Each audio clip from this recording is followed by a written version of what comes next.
Hi, I'm Julie Scardina here at SeaWorld San Diego. Are you ready to get up close and personal glimpses into incredible rescue attempts? A behind-the-scenes look at phenomenal rehabilitation efforts and witness spectacular animal releases? Well, you've come to the right place because SeaWorld and Busch Gardens have been leading the way in animal rescue for a very long time. You know, the Anheuser-Busch Adventure Parks have been committed to wildlife preservation for over 40 years. No other organization has rescued, rehabilitated, and released more animals. SeaWorld and Busch Gardens have rescued 11,000 animals since 1965. And SeaWorld, in the past 5 years alone, has helped more than 3,000 animals, including seals, sea lions, dolphins, whales, sea turtles, and even seabirds. 24/7, 365 days a year, SeaWorld's animal rescue and rehabilitation teams respond to calls for animals in distress, then to be assisted by an expert group of dedicated veterinarians, animal care specialists, and marine biologists. But the Anheuser-Busch commitment reaches far beyond the rescue of a single animal. From Antarctica to the Arctic, SeaWorld and Busch Gardens are working to save some of the planet's most endangered species and habitats. I'll be back shortly to give you an even closer look at which specific species of animals are being helped. In the meantime, let me introduce you to my colleague, Chuck Carreau, as he takes you on some amazing animal rescues. Chuck?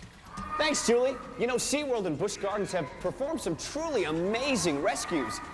But did you ever stop to wonder why these rescues have to take place at all? Well, sometimes stuff just happens. And of course, you can't control a natural disaster like an earthquake or a hurricane. Other times, events are triggered by humans. In June of 2000, off the coast of Cape Town, South Africa, a sunken freighter caused an oil slick that resulted in the worst bird disaster in history. A worldwide call to action went out, and SeaWorld, along with many others, immediately answered. Just like this little guy here is getting a good chance at surviving, an entire colony of South African penguins and their chicks got a second chance, thanks to a lot of caring hands.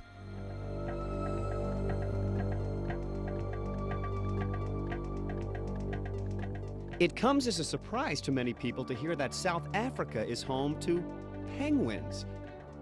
These seabirds are a permanent fixture along the southern coast. However, June 23, 2000 marked a fateful day for the penguins when the bulk carrier ship, the Treasure, sank off the coast of Cape Town. About 400 tons of oil spilled from the ship and began washing onto Robben Island, home to nearly 20,000 African penguins. Soon after, shifting weather patterns pushed oil towards Dasson Island, where 56,000 African penguin adults and chicks live. With worldwide numbers totaling only 150,000 birds, this spill threatened almost half of the entire African penguin population. Jay Holcomb, Director of International Bird Rescue and Research Center and on-site manager of the International Fund for Animal Welfare, intimately knows what it takes to pull off a rescue attempt of this magnitude.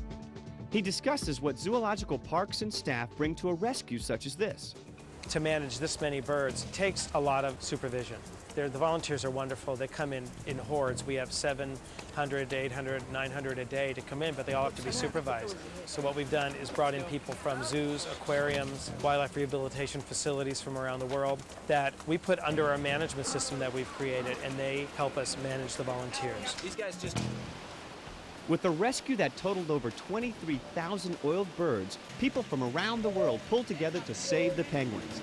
The South African military and thousands of volunteers with varied backgrounds, education, and experience offered whatever time and service could be utilized. With numbers totaling over 40,000 volunteers, the Red Cross set up its own rescue center within a rescue center just to tend to the humans. Once the penguins arrived at the sand-cobbed Salt River facility, people were propelled into action. Dry pools were set up to keep the frightened penguins contained. As quickly as possible, the penguins were fed and hydrated. SeaWorld aviculturist Alex Ware headed up this part of the rescue process. Right now we're doing a mixture of force feeding, offered hand feeding for the ones that are starting to get an idea of how to do it, and my team is currently going through and tube feeding some electrolytes to keep the birds going because dehydration is becoming a big issue. Some of these people are they're just whatever it takes, you know. I mean, they're shoveling dirt, they're scrubbing buckets, You know, everyone wants to help out in any way possible, and after a few days, you know, you try to find something that's a little less physical, because these little penguins, they're extremely strong animals, and even skilled handlers like myself, I'm sporting wounds and scratches and beauty marks, and I'm a careful penguin handler, and it's happening to me, so, but they keep coming back, and it's amazing. As quickly as possible after the penguins arrived, they were sent for a washing. Unfortunately, this is a very slow and tedious process, requiring a minimum of 2 people for each bird and almost an hour of time. Then, the birds were rinsed and dried, but not yet ready to be returned to the wild for 2 primary reasons. It takes 4 or 5 days for the penguins to regain their natural oils after washing, and the spill was still a danger zone. So, the Sand Cobb facility became a holding facility as well, and the penguins required special care. They needed crushed shell to keep their feet clean, food, and of course, water. What a difference in energy once these birds could swim.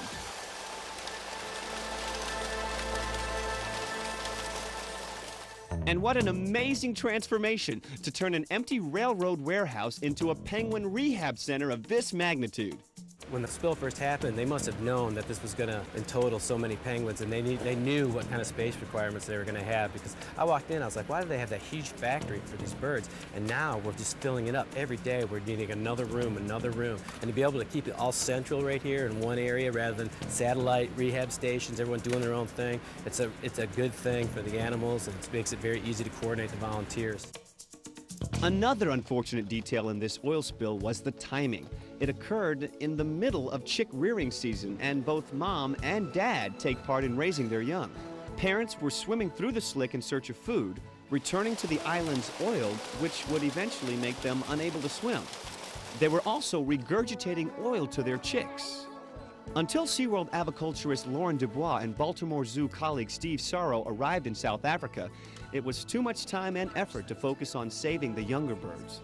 Basically what we're trying to do here is most of these birds have just come off the nest, and we're trying to get them to eat. What we're doing is once a day we're coming in and we're doing a force feeding, which is basically picking the bird up, making sure he gets 2 to 3 fish, and then in the afternoon we'll come in and we'll sit in the pens as the birds are getting used to us and try and offer them fish and give them sort of a hand feeding or free feeding. Once they eat on their own and we know that they have a good weight, then we'll go ahead and look at a time when we can release them. Over 500 chicks were eventually returned to Dassin and Robben Islands, prepared to grow into vital adult penguins, helping to preserve their species. Upon her return, Lauren put it all into perspective. My experience in South Africa pretty much changed the way that I take care of animals and anytime I see animals. It was a very stressful situation coming into seeing many animals that had been injured by a man-made disaster, and being able to help take care of those animals and see those animals released and be healthy animals was a tremendous feeling of satisfaction to know that something that I did helped these animals to go back into the wild. Lauren is an integral part of SeaWorld's new Oiled Wildlife Care Center, which opened its doors in July 2000. The Oiled Wildlife Care Center is set up to do everything for an animal during an oil spill, and that includes the intake procedures, evaluating the animal, washing the animal, whether it's a mammal or a bird, and also care for the animals and support before the animal would be able to be released. 23,000 oiled birds made the South African oil spill the worst bird disaster in history. But with the dedication and skillful help of so many people from around the world, the worst bird disaster in history ended up to be the most successful rescue attempt to date. Of course, a rescue is always about the animals, but somewhere along the line, it can't help but be about the people as well.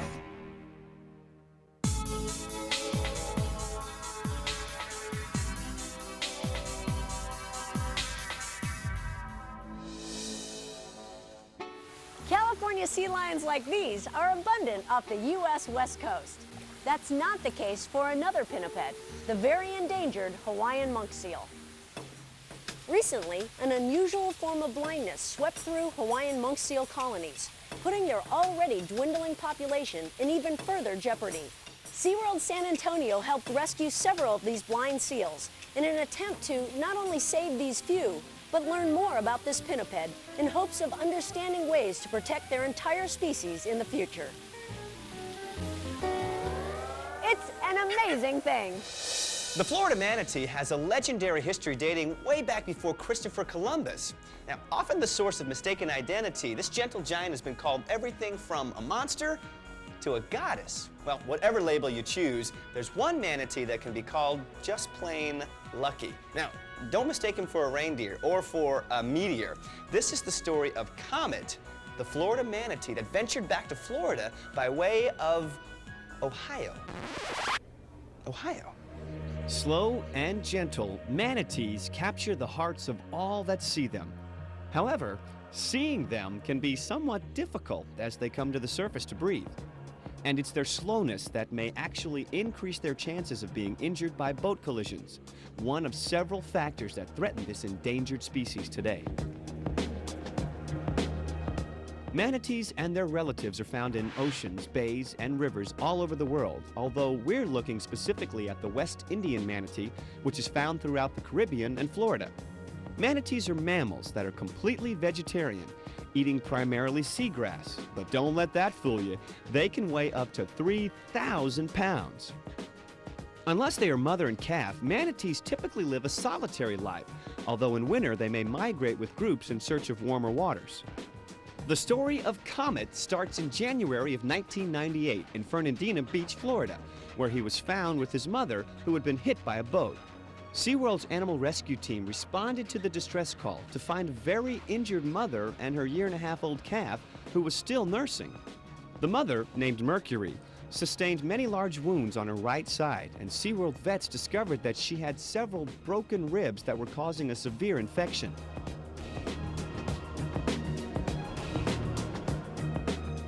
Working with veterinarians from the University of Florida, the infected, fractured ribs were removed.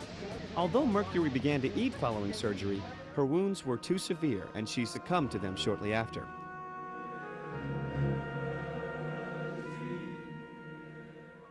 The focus then shifted to doing everything possible to save her nursing baby, now known as Comet.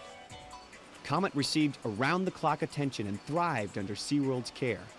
Fortunately, he was old enough to begin eating on his own, and when he became strong enough, was introduced to other manatees in the rehabilitation area. Then, in June of 1999, Comet was doing well enough that he was one of several manatees transported to the Columbus Zoo's new manatee habitat.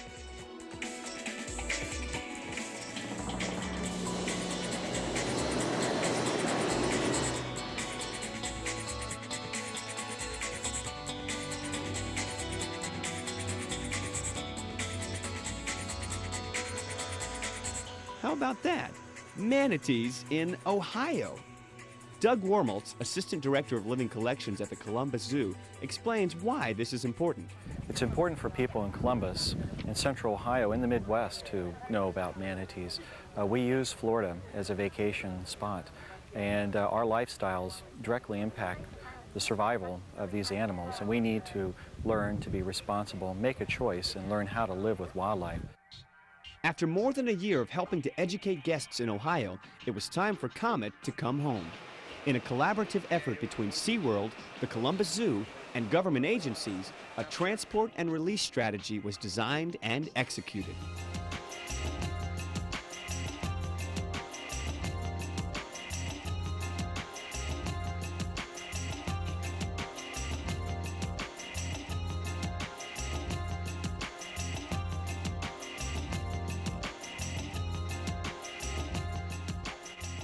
Upon his return to SeaWorld Orlando, Comet was prepared for release into the St. Johns River, along with another rescued manatee named Corey.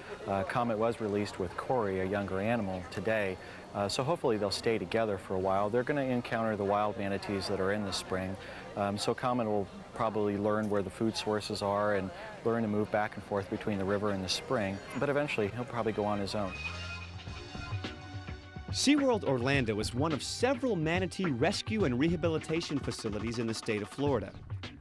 Equipped with trucks, gear, and staff, they are ready to roll immediately to the scene of a manatee emergency and are set up to treat the animals on site and upon their return to the park.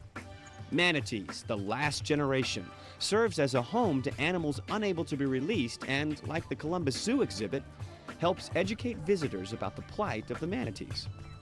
Every like 10 to 15 minutes they go up for air. Manatee's endangered because of all the boat accidents and red tide and their curiosity.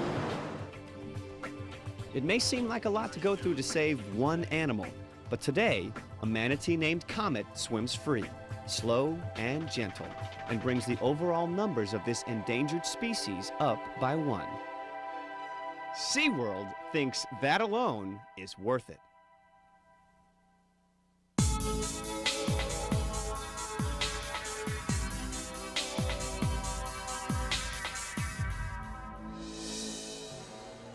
There's almost no problem that can't be solved with good old-fashioned ingenuity. Just ask SeaWorld of Florida. When an injured manatee needed help floating, a specially designed wetsuit came to the rescue. And when a baby manatee needed to nurse, but the mother was unable, SeaWorld developed a manatee milk formula to nourish the calf. It's an amazing thing. Attaboy.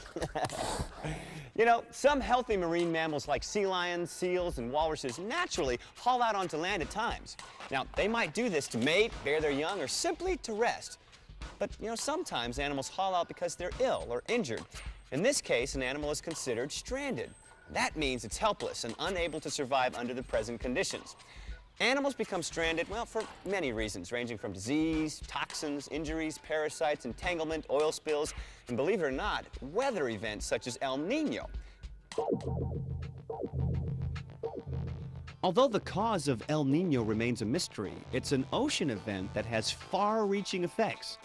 It might increase rainfall across the southern U.S. while causing horrible flooding in Peru and severe drought in the West Pacific, which might cause devastating brush fires in Australia.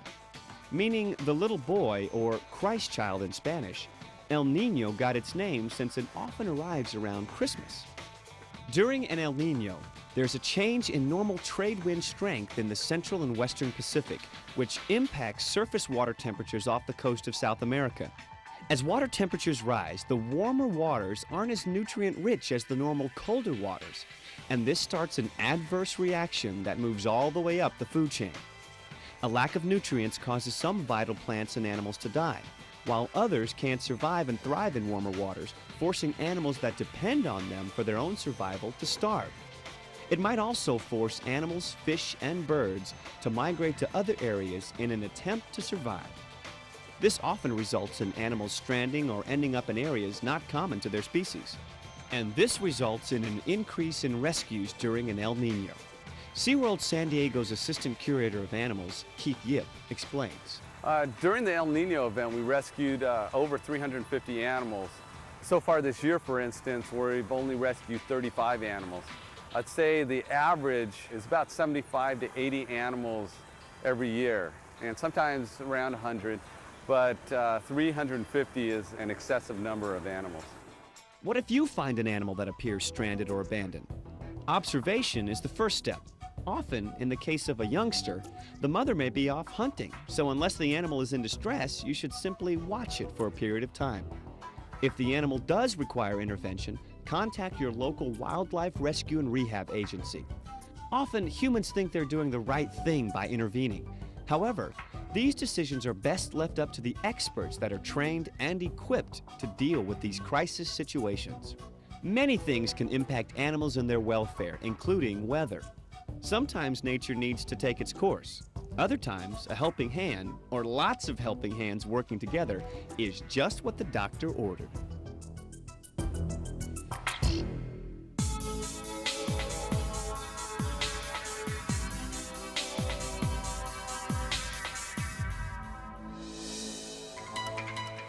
SeaWorld California is the first and only zoological park in the world to successfully breed emperor penguins outside of Antarctica. Researchers at Hub SeaWorld Research Institute in California work best in noisy conditions. They studied penguin vocalizations in both Antarctica and at SeaWorld to determine, of all things, gender. Prior to the studies, only the penguins knew who the boys and girls were. Now, we do too.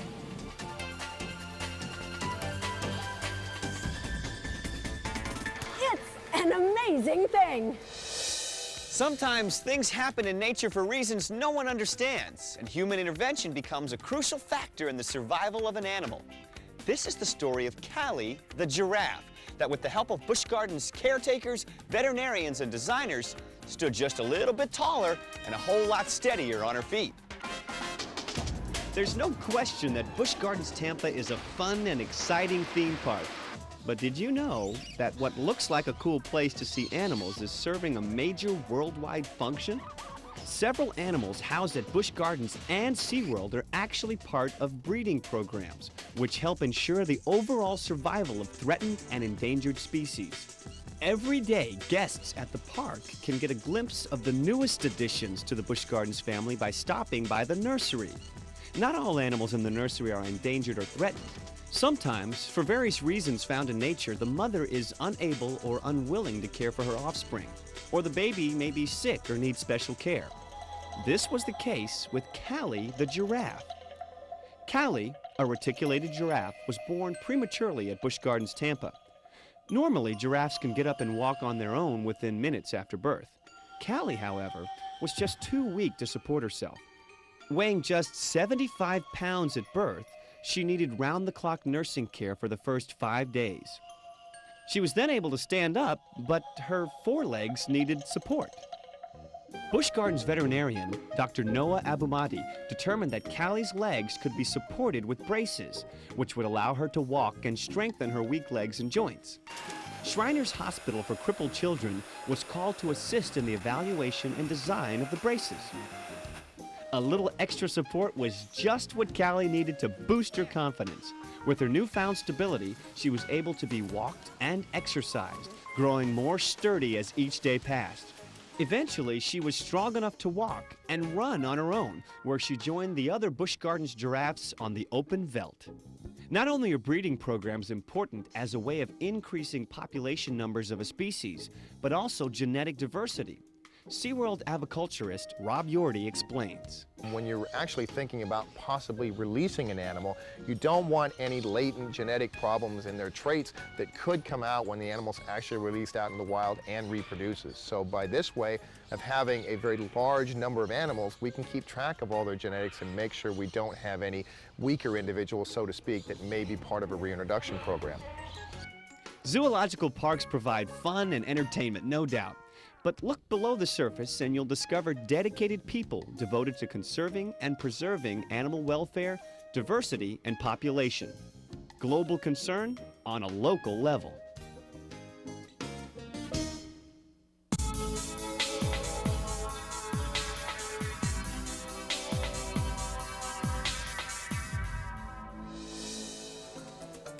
Like Magellanic penguins, the Lear's macaw is also from South America. One difference is the Lear's macaw is in extreme peril as more and more of its habitat is being harmed. Busch Gardens supports efforts to protect this beautiful bird and its food source and has sent researchers to study its behavioral patterns and monitor nest sites in order to gain insight into how the Lear's macaw can survive. In addition, Busch Gardens is the only zoological park in the world to have successfully bred the Lear's macaw. It's an amazing thing. Rescuing a marine mammal like a seal or a sea lion is hard work. But can you imagine what it's like rescuing an animal the size of a gray whale? Well, size is only one thing that makes this next story the most amazing animal rescue of all. It was a fateful day in January 1997 when an abandoned gray whale beached herself near Marina del Rey, California. The whale was only a few days old when she was rescued and brought to SeaWorld San Diego. Only 14 feet long and 1,500 pounds, the little whale was found to be dehydrated and almost comatose. She was so weak that animal care team members had to hold her upright in the water and swim her around the medical pool. The outlook was not good.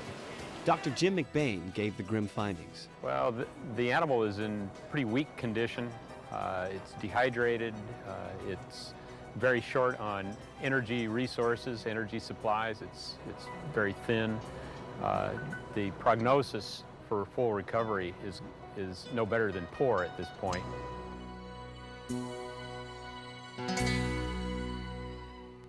But with the dedication of the SeaWorld staff giving round-the-clock care, the little whale known as JJ overcame the odds. JJ was put on a specially formulated diet made up of a mixture of heavy cream, minced fish, and vitamins. She was hand-fed the formula at first and gained weight at an astounding rate. Eventually, JJ was introduced to solid food and was eating on her own. JJ thrived at SeaWorld, and as she grew, so did her pool. She became the center of attention as people from around the world followed her progress and visited her in San Diego. It gave so many the opportunity to get their first real-life look at a gray whale. There's much yet to be learned about gray whales, their patterns and habits. JJ gave us the opportunity to learn a tremendous amount about gray whales, their needs and requirements. As JJ grew, it was discovered that her vocalizations didn't show the wide range of sounds gray whales normally make. It's known that these vocalizations play a very important communication and navigation role in the wild. With the help of audio technology, researchers piped different whale vocalizations into her pool as she was feeding. They hoped that when JJ was released back into the sea, she would recognize these calls and sounds and follow them to other gray whales. After 13 months of constant care, literally tons of food, and lots of love, it was time for JJ to be released. She was well over a year old, weighed 17,000 pounds, and measured almost 31 feet in length. It was no small task to design the equipment, gear, and strategy to transport JJ to the sea.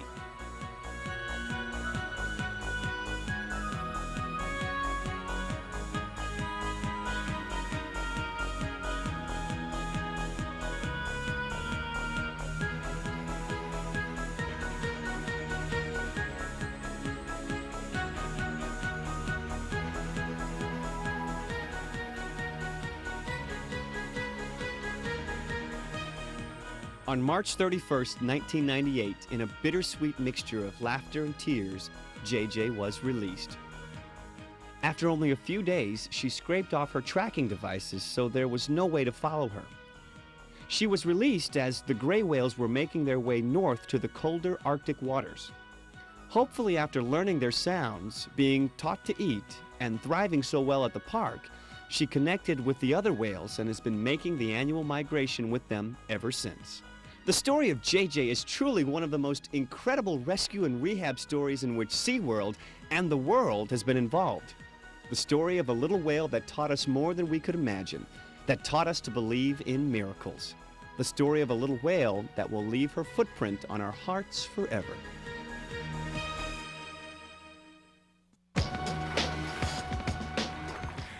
We've seen that things can happen at the hands of humans that may affect wildlife, like boating accidents with manatees and oil spills.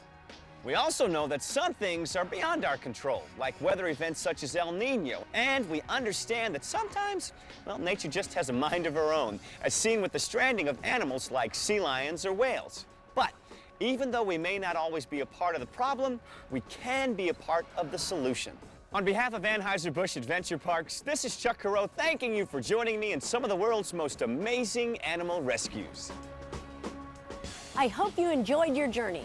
And rest assured, as long as there are animals that need help, SeaWorld and Busch Gardens are committed to playing their part in rescue, rehabilitation, and release.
Kenan Thompson, but I play Fat Albert in the live-action film based on Bill Cosby's hit show. On this episode of NASA Connects, you'll learn about the science concepts of work and energy. You will also see how we can use algebra to help explain both concepts. NASA engineers and scientists will introduce you to exciting and innovative space propulsion technologies of the future. And in your classroom, you'll apply your math and science skills by conducting a really cool hands-on activity. So stay tuned as host Jennifer Pulley takes you on another exciting episode of NASA Connect, Rocket to the Stars.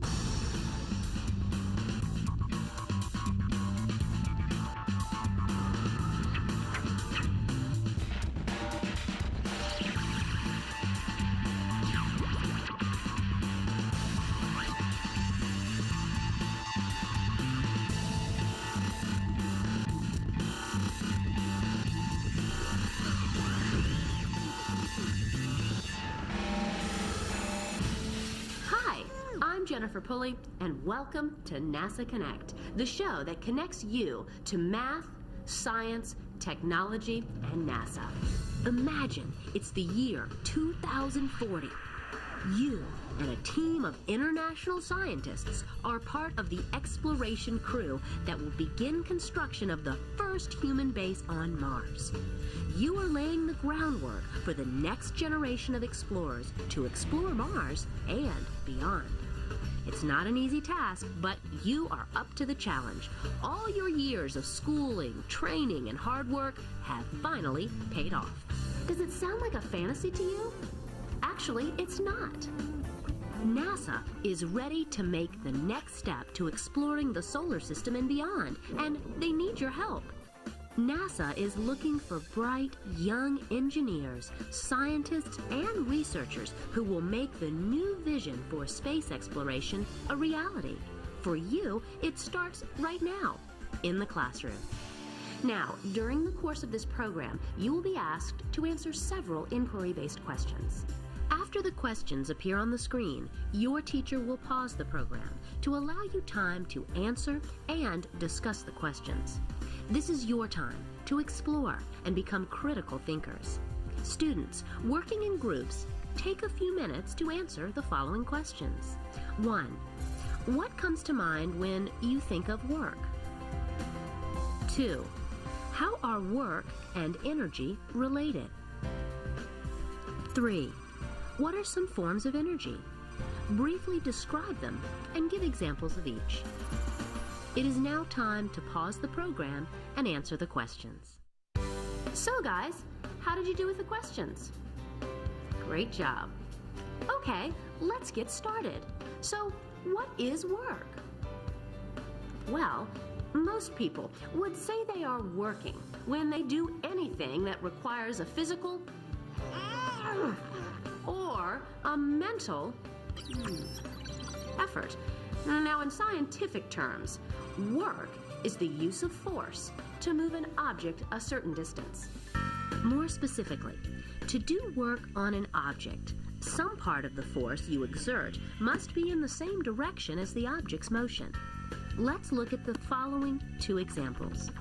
On the left side, Norbert is lifting a stack of textbooks from the floor. And on the right side, he is carrying the stack of textbooks. Note the direction of the applied force and motion for each example. In which example is Norbert actually doing work?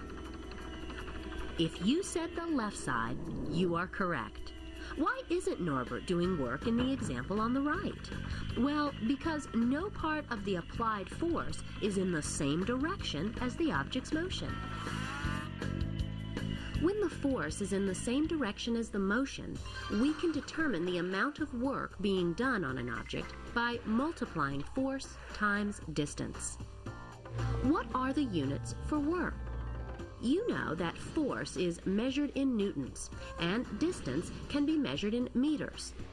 The product of a force measured in newtons and the distance measured in meters is a measurement called a Newton meter, or the joule.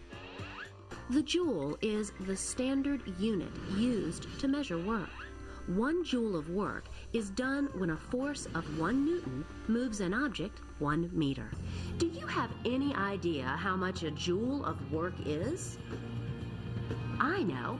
Let's take an apple, which weighs about 1 Newton. Now, if you lift the apple from the floor to your waist, which is about 1 meter, you do 1 joule of work on the apple. But what happens if I want to lift 100 apples? For me, that would take a lot of force, and I don't think I have enough energy to do that. Let's go back to our example with the apple. Now, I easily have enough energy to lift this apple from the floor to my waist, and I know I'm doing work on the apple as I lift it. So there must be a relationship between work and energy, right? When I lifted the apple from the floor, I caused a change. In this case, the change is in the position of the apple. An object that has energy has the ability to cause change, or the ability to do work. When I worked on the apple, some of my energy was transferred to the apple. You can think of work then as the transfer of energy. As I lifted the apple from the floor to my waist, the apple gained energy. You know, guys, energy has many forms, and we'll get to your list in just a few minutes. But first, let's focus on 2 forms of energy: potential energy and kinetic energy. Let's take a look at each. If I hold the apple still in my hand, does the apple have energy? Careful, not all forms of energy involve movement. Well, this apple has stored energy. We call it potential energy. Holding the apple like this gives the apple the potential to fall to the ground. Now, if I release the apple falls. The potential energy changes into kinetic energy. It is pretty obvious when an object has kinetic energy. As long as the object is moving, it's said to have kinetic energy. What's more difficult to determine is how much potential energy an object has. Let's go back to our example with the apple. The potential energy of this apple really depends on height. How high or low my hand is from the ground. We call this type of potential energy gravitational potential energy. Gravitational potential energy depends on mass, gravitational acceleration, and height. Near the Earth's surface, gravitational potential energy, or GPE, is equal to the product of mass, gravitational acceleration, and height. Remember that G is the acceleration caused by Earth's gravity, which at sea level equals 9.8 meters per second squared. Let me show you an example. Suppose a satellite has a mass of 293 kilograms, and we lift it to the top of Mount Everest. What is the gravitational potential energy of the satellite? Well, what do we know? We know mass is equal to 293 kilograms. Gravitational acceleration is equal to 9.8 meters per second squared. And we know the height of Mount Everest, which is approximately 8,850 meters. Let's write the equation for gravitational potential energy. GPE equals mgh. Substituting in our values for mass, acceleration due to gravity, and height, we get GPE equals the product of 293 kilograms, 9.8 meters per second squared, and 8,850 meters. The answer turns out to be approximately 25 million. Don't forget, I need to assign a unit to that number. Units are very important when explaining scientific concepts. Do you have any idea what the unit for energy is? Let's figure it out. The original equation for GPE is mgh. Mass times gravity is equal to weight, and weight is measured in newtons. Remember, weight is a force. Therefore, the unit for gravitational potential energy is the Newton meter. Do you remember from earlier in the program what a Newton meter is equivalent to? Well, if you said 1 joule, you're on the ball. 1 Newton meter is equivalent to 1 joule. Wait a minute. Work is also measured in joules.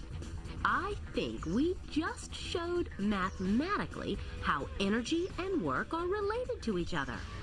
Now let's go back to kinetic energy. How much kinetic energy do you think an object, say, like a rocket, depends on? The kinetic energy of an object depends on both its mass and its velocity. The mathematical relationship between kinetic energy, mass, and velocity is Ke equals 1/2 mv squared. Notice that the velocity is squared in the equation. Remember, guys, the number 2 is called an exponent. The exponent tells you how many times a number or base is used as a factor. For example, 2 squared is equal to 2 times 2, which equals 4. 3 squared is equal to 3 times 3, which equals 9, and so on. The term v squared equals v times v. So, are you ready to try a problem involving kinetic energy? Here's one for you. Norbert's Mars rover, with a mass of 210 kilograms, is traveling on the surface of Mars at a speed of 6 meters per second. Zot's rover, with a mass of 170 kilograms, is traveling on the surface of Mars at 8 meters per second. Predict which rover has more kinetic energy. Then verify your prediction mathematically. You may now pause the program. So did you make the correct prediction? Let's double check your work. Solving for the kinetic energy of Norbert's rover, we have kinetic energy is equal to 1/2 times 210 kilograms times 6 meters per second quantity squared. The kinetic energy of Norbert's rover is equal to 3,780 joules. Solving for the kinetic energy of Zot's rover, we have kinetic energy is equal to 1/2 times 170 kilograms times 8 meters per second quantity squared. The kinetic energy of Zot's rover is equal to 5,440 joules. So, comparing the two values, we see that the kinetic energy for Zot's rover is greater than the kinetic energy for Norbert's rover. We now know that an object may possess both kinetic energy and potential energy at the same time. Let's go back to our example with the apple. Any object that rises and falls experiences a change in its kinetic and potential energy. Let's look at this energy transformation as I toss the apple into the air. When the apple moves, it possesses kinetic energy. As it rises, it slows down. Its kinetic energy decreases. Because the height increases, its potential energy increases. At the highest point, the apple actually stops moving. At this point, it no longer has kinetic energy, but it has maximum potential energy.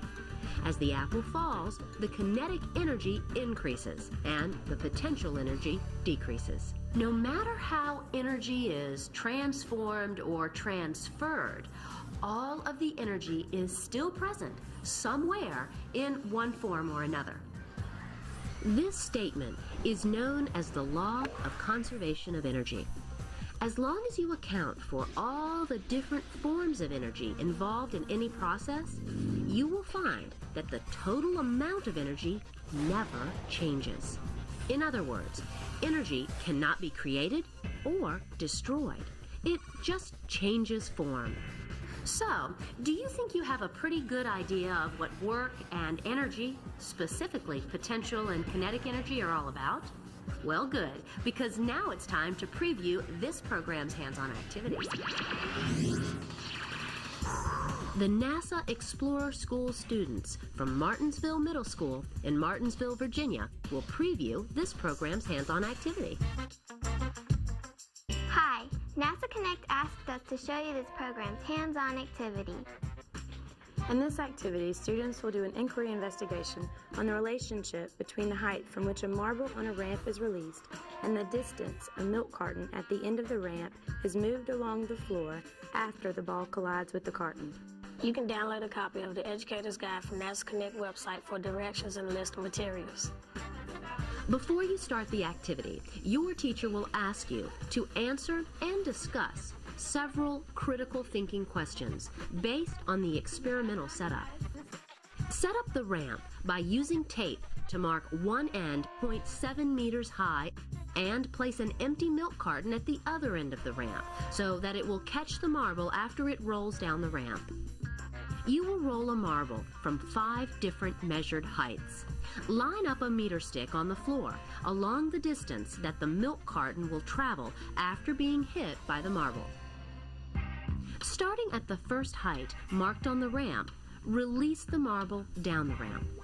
On the data collection chart under Trial 1, record the linear distance that the milk carton travels after the marble hit it. You will conduct 4 more trials. Record the distance the milk carton travels. Calculate and record the average distance the milk carton traveled. Continue the experiment by increasing the height from which you drop the marble by 0.1 meter each time. Students will analyze their data by calculating the potential energy that the marble has at each height and the kinetic energy that the marble has at the end of each roll. Now is your chance to put your algebra skills to the test. Keep in mind that for this activity, you will need to ignore energy lost because of friction. Based on the data you collect, you will graphically show the relationship between the height from which the marble is dropped and the distance the carton is moved. From the graph, select another designated height and predict how far the milk carton will move if the marble is released. Go ahead and test your prediction. Were you correct? Don't forget to check out the web activity for this program. You can download it from the NASA Connect website. Now that you have a basic understanding of energy, let's hear about some innovative propulsion technologies that NASA is developing for future space exploration. And don't forget, you are the future explorers. Thanks, Jennifer. Space is big. Distances to Mars and beyond are so large that when using today's spacecraft technology, we can only send relatively small spacecraft. In other words, distance affects the mass that we can send. NASA is working on a new way of powering space vehicles that will enable us to send more complex spacecraft to Mars, Jupiter, and beyond, and may even shorten the travel time. The new program is called Prometheus. It will provide a giant leap in our ability to explore our solar system. The program focuses on using nuclear power in long-distance spacecraft. The nuclear power system will create electricity that will be used for 2 things. One job will be to propel the spacecraft. The other will be to provide power for the instruments on board. This capability will let NASA send spacecraft to places that we currently want to reach. It would also allow us to do more scientific work when the spacecraft reaches its destination and could even help speed up travel through the solar system. Many space missions have used nuclear power. The farthest known man-made object is the nuclear-powered spacecraft called Voyager 1. This probe has been used for over 26 years. It is now over 8 billion miles away. That's more than twice the distance from the Sun to Pluto. Remember, earlier in the program, Jennifer asked you to list some forms of energy? On my list, I have mechanical energy, thermal energy, chemical energy, electromagnetic energy, and nuclear energy. Project Prometheus will be using nuclear energy to help power the spacecraft. Nuclear energy is the energy stored in the nucleus of an atom. In a nuclear reaction, a tiny portion of an atom's mass is turned into energy. Scientists are studying 2 different ways of using the energy stored within the nucleus of an atom. The first approach is to take an atom that is naturally very unstable, which means that the atom wants to change into a different, more stable atom. During this change, the atom releases tiny particles causing the material to heat up. This process is known as radioactive decay. The released particles are called radiation. The heat that is released can be harnessed and converted to electrical energy. This energy can then be used to power the spacecraft systems. It is called radioisotope decay. The second approach is to break apart the nucleus of the atom to release even more energy than radioactive decay. This process is called nuclear fission. It is used in nuclear power plants all around the world to produce electricity. Nuclear fission systems can generate large amounts of power. Think of this comparison. A radioisotope power system could create enough power to light a few light bulbs. A nuclear fission power system could create enough energy to power a laundromat. This increased amount of energy means that a nuclear fission energy system could do more than just power a spacecraft's scientific instruments. It could also be used to run the engines that propel the rocket. NASA hopes to use this technology soon. In fact, it's already working on the first probe to use this technology. This probe is the Prometheus 1 mission. This mission will use a nuclear fission system. This system would provide energy for both spacecraft electrical power and propulsion. Prometheus 1 would orbit 3 of the larger moons of Jupiter: Callisto, Ganymede, and Europa. Europa is one of our solar system's most fascinating celestial bodies. Europa's surface is completely covered in ice, but scientists believe that the solar system's largest oceans could be hidden under that ice. If oceans are indeed present, there is a possibility that life could be found there. The Prometheus 1 mission will be finding answers to the mysteries of these moons. One day, the same power and propulsion systems used on Prometheus 1 could be used to send probes to other far-off places. These systems will even be used to support human missions to explore the solar system and beyond. Back to you, Jennifer. Thanks, Anita. Sounds pretty cool.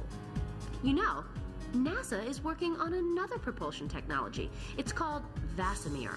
Dr. Franklin Chang Diaz can tell us more about that technology. Thank you.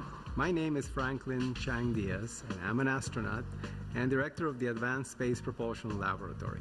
I would like to share with you another possible advanced space propulsion technology that we've been working on for many years. It is called the Variable Specific Impulse Magnetoplasma Rocket, or Vasimir for short. This new engine would allow for much faster space travel than what we can do today. Vasimir is a plasma-based propulsion system. Do you remember the 4 states of matter?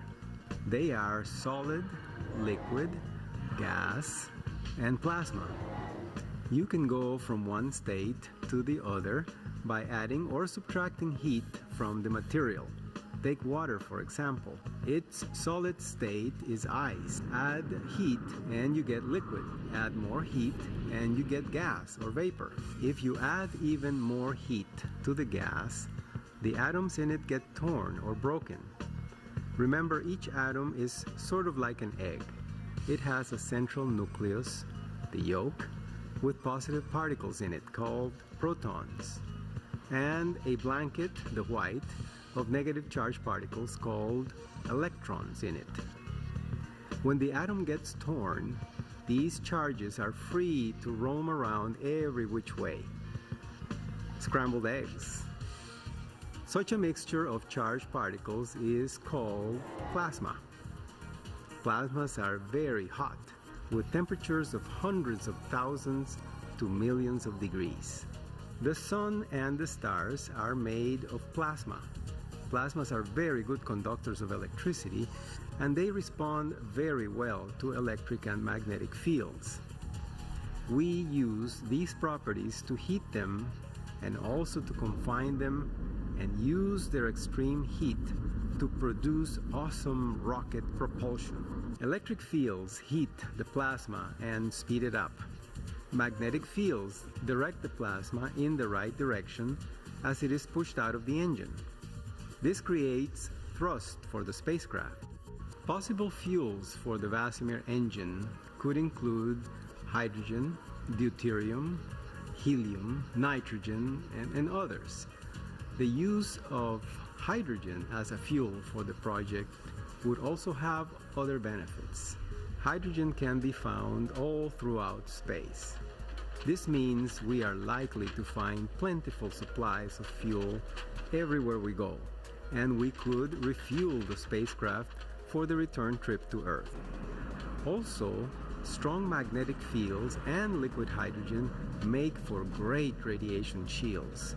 This means the hydrogen fuel for the Vasimir engine, as well as the magnet technology we are developing for it, could both also be used to protect the astronaut crew from dangerous radiation exposure during the flight.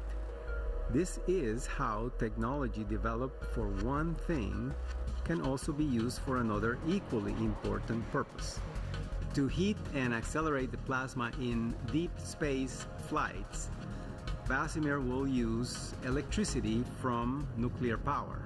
Vasimir is still years away from transporting humans and cargo to Mars and beyond. Remember the scenario that Jennifer gave you at the beginning of the program. Our team can only take this advanced technology so far, and then it will be up to you. Your generation will make this space propulsion system a reality. Some of you may one day fly on it and become the astronauts that will build the first base on Mars. I've been in space 7 times, but you will be the astronauts who will get a chance to explore the moon, Mars, and beyond. You are the next generation of explorers. So, good luck. Back to you, Jennifer.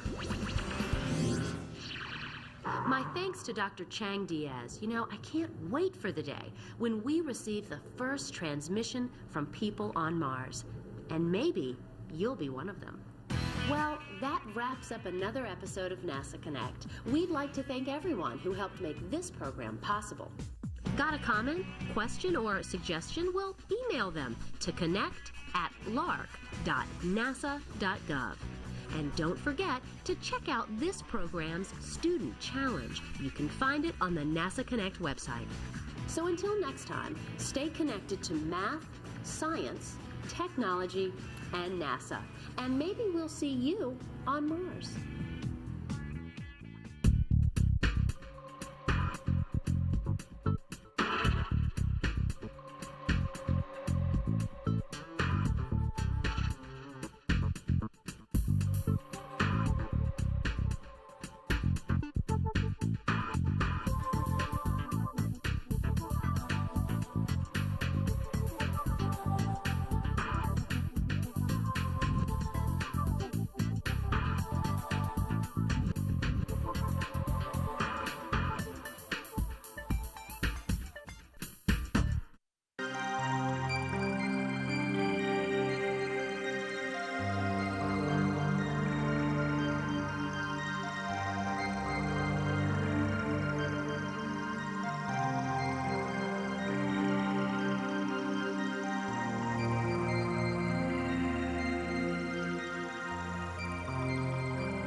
Coming up on this edition of Out of the Blue from Middle Tennessee State University.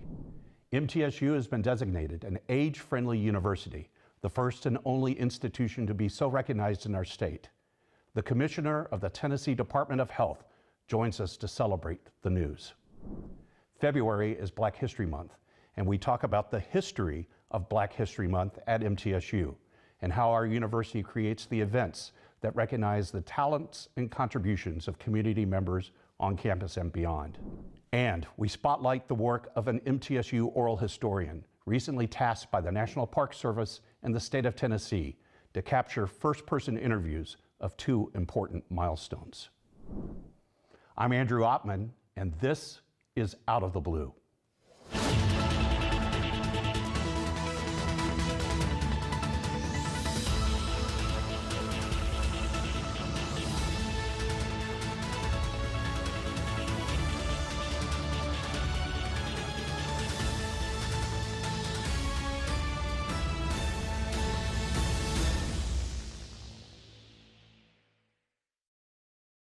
Welcome to Out of the Blue. I'm Andrew Ottman.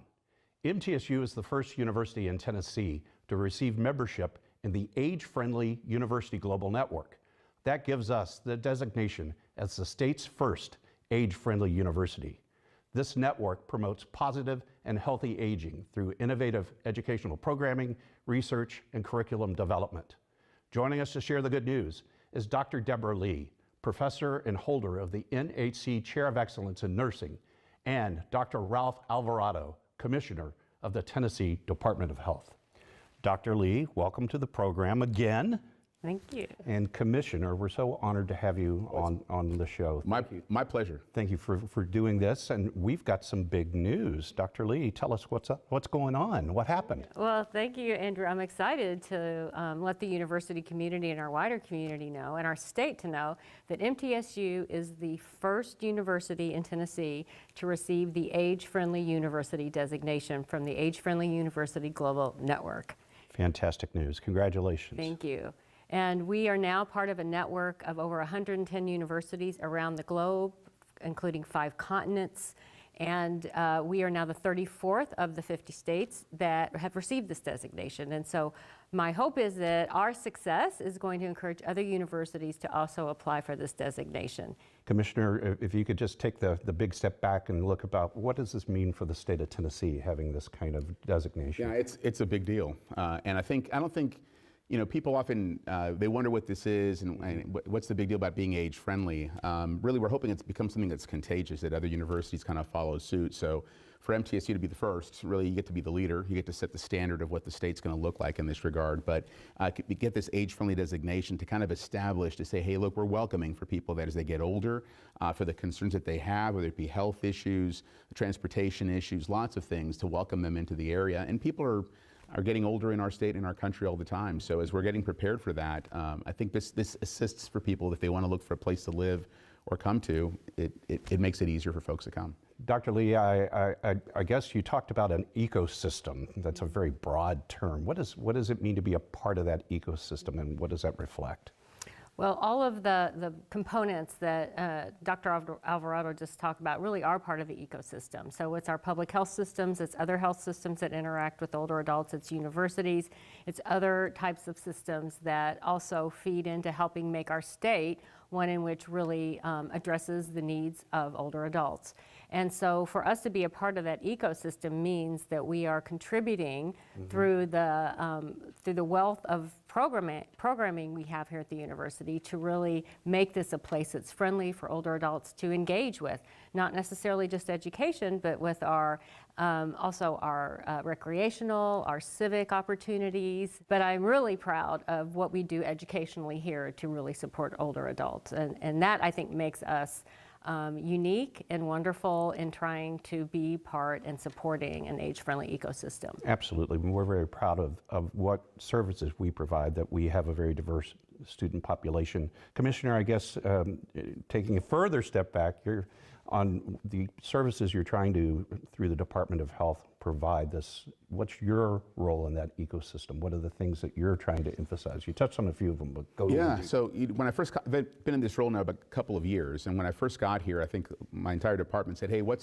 is your focus? What do you want to have your focus be? And I still practice medicine. I still see folks in long-term care, and so I see a lot of the concerns that families have. And when folks want to come and you know, they move without thinking that they're ever going to get older, ever going to develop problems.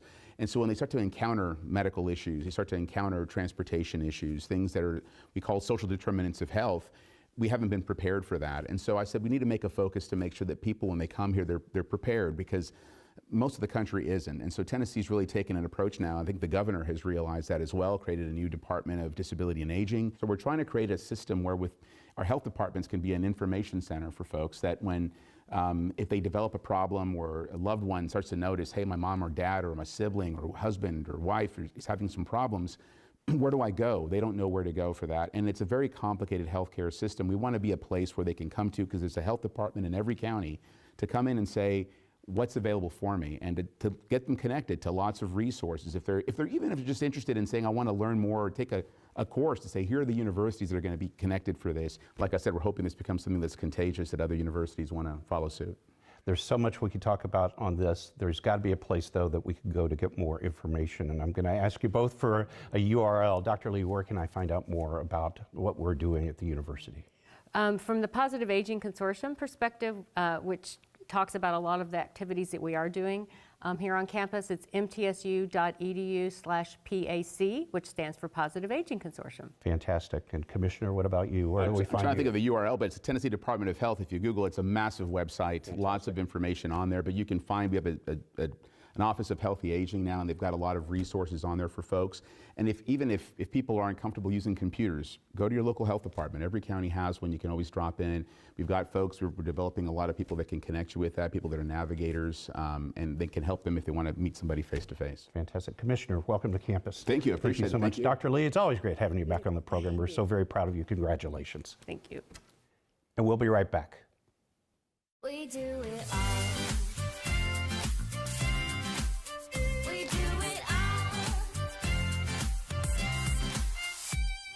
Hundreds of majors, an amazing campus, faculty mentors.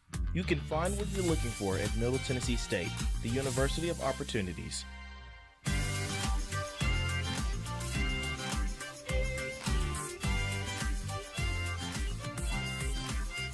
We do it all. And that's how electricity flows.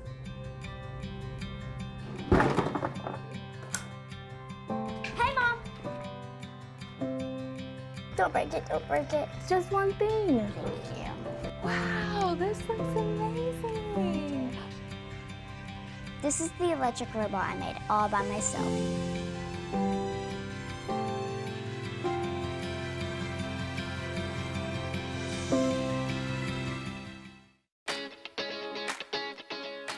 I help people. I create music. I shape the future. I am an entrepreneur. I inspire people with more than words. I ride forward. The sky is not my limit. Find your blue at MTSU. The Jennings A. Jones College of Business at Middle Tennessee State University is the #1 producer of business talent in the greater Nashville area. Our nationally ranked programs and state-of-the-art facilities offer a world-class education at an affordable price. The exclusive partnership of Jones College with Dale Carnegie Training Worldwide equips our graduates with the soft skills they need to succeed. Jones College of Business. It delivers an education for the real world. Welcome back to Out of the Blue. I'm Andrew Ottman. February is Black History Month at MTSU, and we see the month as an opportunity to spotlight and study the important contributions made by our community members in the nation's life and culture, and recognize the work and service of community and campus members. Danielle Rochelle, Director of Intercultural and Diversity Affairs at MTSU, joins us to talk about what's planned and the work of the committee that drives this programming. Danielle, welcome back to the show. Thank you, Andrew. Your third appearance. Third appearance. And we do those appearances to talk about something very special, Black History Month at Middle Tennessee State University. So let's reel it back in a little bit. How long have what's the history of Black History Month, and why is it important that we do this? So I'm not going to try to give any dates, because I'm going to get it all wrong. Not that we have history professors watching. Right, exactly. I don't want anybody to fact check me, so I'm going to keep it at the level that I understand. So with Black History Month, it started out as a week, and then it expanded to a full month. And the importance of Black History Month beyond our campus is so that everyone understands kind of where we've been and where we're going. Because I think it's really important for everyone to understand the history behind Black Americans, African Americans within this country, and how that has impacted every piece of our lives and how it continues to show up in our day-to-day lives.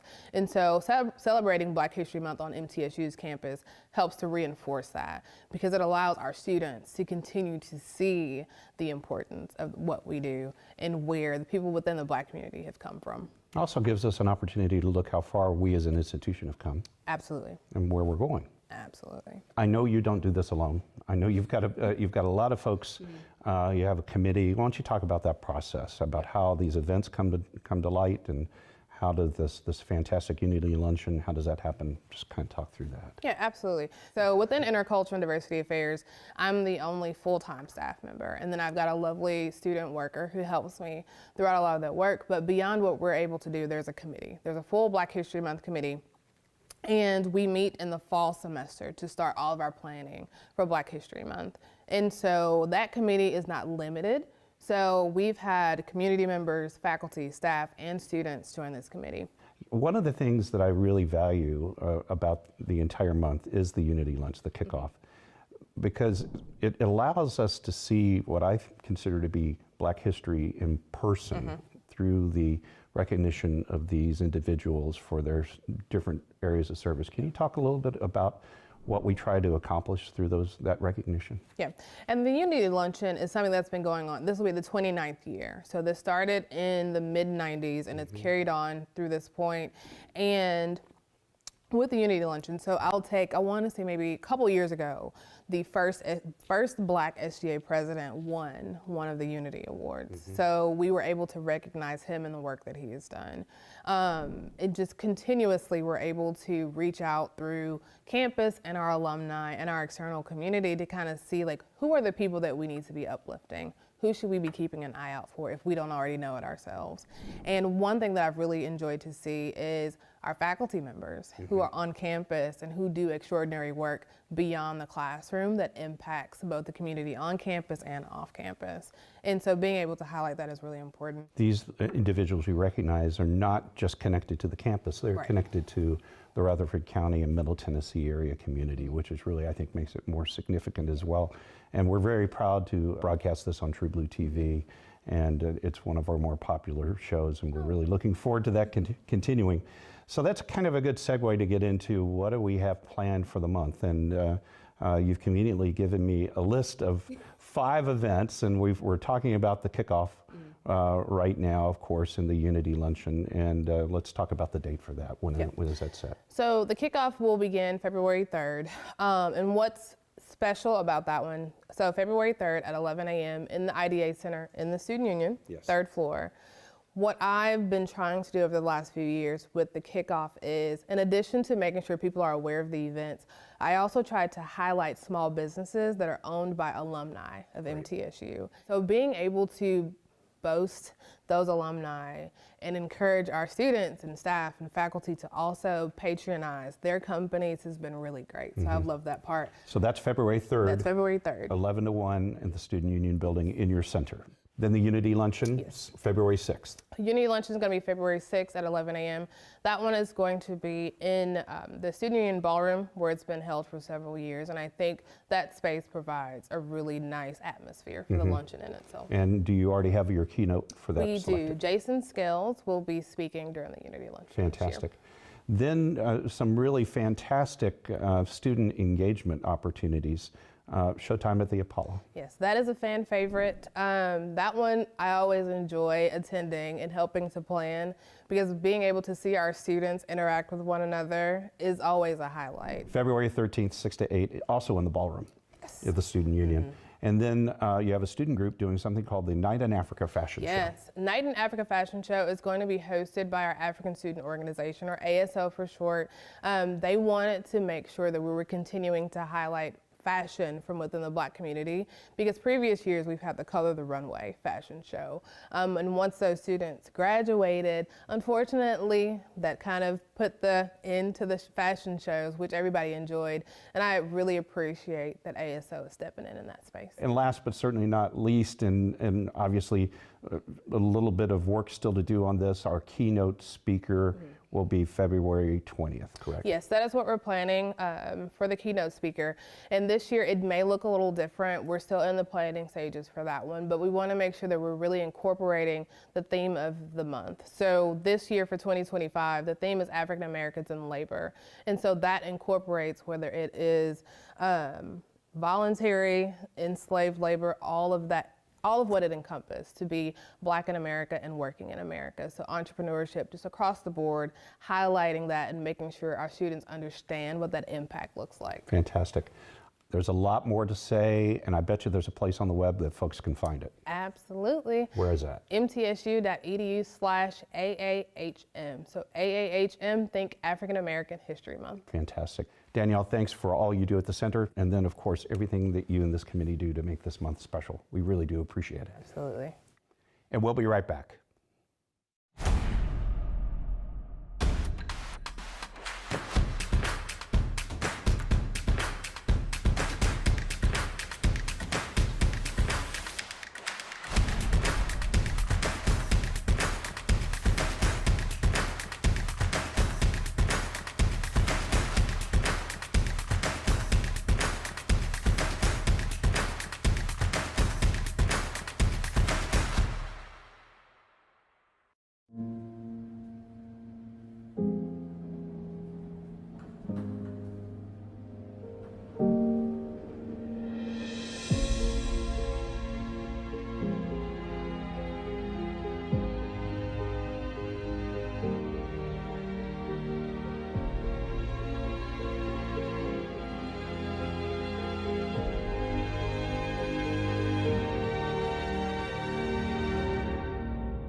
See that?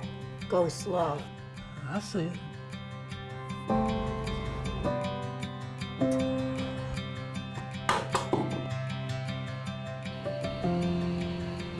Hello. Hello. You are looking good today. Well, thank you. I think it's time we take this off, don't you think? Absolutely.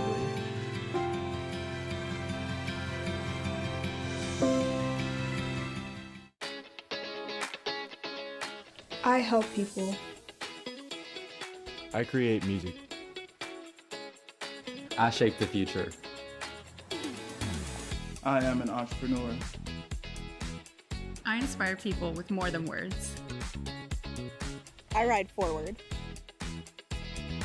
The sky is not my limit. Find your blue at MTSU. Welcome back to Out of the Blue. I'm Andrew Ottman. The Albert Gore Research Center at MTSU is a national leader in the art and science of oral history, capturing interviews of those who have witnessed significant events and presenting and preserving their stories. MTSU oral historian Jason McGowan talks to us about two significant projects he's leading, one commissioned by the National Park Service and the other by the state of Tennessee. Jason, welcome to the program. Well, thank you for having me. It's my first time and I'm enjoying myself. You're going to have a blast, and we're going to have a blast talking about the Gore Center and some of these wonderful projects that you are taking part in as an oral historian. Let's talk first about the Gore Center and its commitment to oral history. Yeah. Well, the Gore Center is a national leader in oral histories. Right now, we're working on 4 independent projects. Our director, Dr. Louis Karakoutis, he is working on the Bill Frist Senate Staff Oral History Project, as well as the National Healthcare Corporation here in Murfreesboro, being a leader in convalescent care. He's doing oral history of that company as well. Now, I'm working on 2 projects too.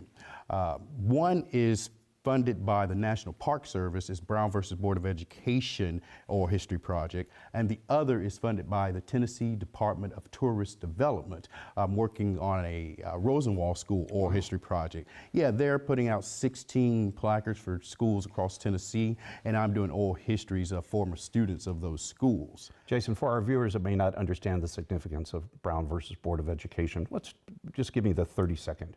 Why is it such a seminal ruling that affected the landscape of our country? Well, and in my opinion, the best thing that the decision did was overturn the 1896 decision of Plessy versus Ferguson, which made separate but equal the law of the land here. Brown versus Board of Education overturned that, and that led to, of course, desegregation of schools. Very important decision, helped to disassemble the separate but equal and help to move along the civil rights movement of the 60s, 70s, and even today. Let's talk a little bit about the Rosenwald schools and the significance of that. Maybe explain to our viewers and listeners what that is. Yeah, well, here in the South, even before the Brown versus Board of Education decision, there were few, if any, educational institutions for black children. Here, even in Murfreesboro, Tennessee, you have the Bradley Academy, which was the first school for African American children here. Julius Rosenwald and Booker T. Washington, founder of the Tuskegee Institute, got together and decided that they would help to, match or provide money to communities who needed these schools. And so the communities in which they were building the schools, the communities would get together and raise money for themselves as well. And then they would be able to petition school boards in order to, build these particular schools for African American children. There are many around Tennessee itself, and working with the Tennessee Department of Tourist Development, they are putting, I want to say, 16 interpretive panels on particular Rosenwald schools in the 3 sections of Tennessee. Wow. And so I'm looking for a couple of people who went to each of those schools to interview and discuss their educational experiences. Wow. Take a step back for a second. Let's talk about oral history. What does that mean from a practicing art and science? Oral histories are a first-person narrative of a person, their life, a particular event, a time, an era, what have you. It is a primary source. What we do is we just talk to people who are involved in a particular situation, like say we'll just talk about the education, and I'll talk to them about their education. But I also look to go beyond that because we are the sum total of who came before us. And so when I'm talking to people, I like to also try to get their genealogy because as African Americans or Black Americans, genealogy is something that should be very important to us because a lot of us may not be able to find our genealogy past coming here enslaved. I like to say oral history provides a voice for the mute. Okay, my director, Dr. Karakoutis, he always uses a grand example that a battle is told differently from a general in its tent than from a soldier on the front lines. Wow. We have a lot of these general stories, but the front line is where the battle happens. And if you survive those front line attacks, we want to hear those stories. And that's why I like what I'm doing here, especially for my love of history. And I say history, and I don't say Black history or African American history because it's all encompassed. But the stories we hear from history are from the people beyond the front lines and not the ones from the front lines. And so it's time for those mute voices to be heard. And that's what oral history provides. Jason, that was magnificent. Thank you for that explanation. And where can I go to find out more about the Gore Center? You can go to mtsu.edu/Gore Center. There we have some of our oral histories already preserved. There are a few that have not been put out there yet.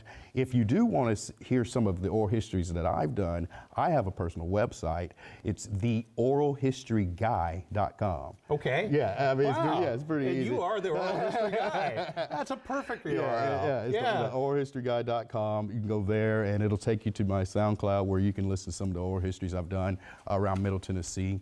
That was my first grant with the National Endowment for the Humanities. I was able to do some oral histories here in my hometown, and so that was lovely. Well, Jason, thanks for coming on the show. Thank you for having me. Thanks for sharing these great projects. We appreciate your hard work. Thank you so much. That's so good to hear. I appreciate you more than you know. Thank you.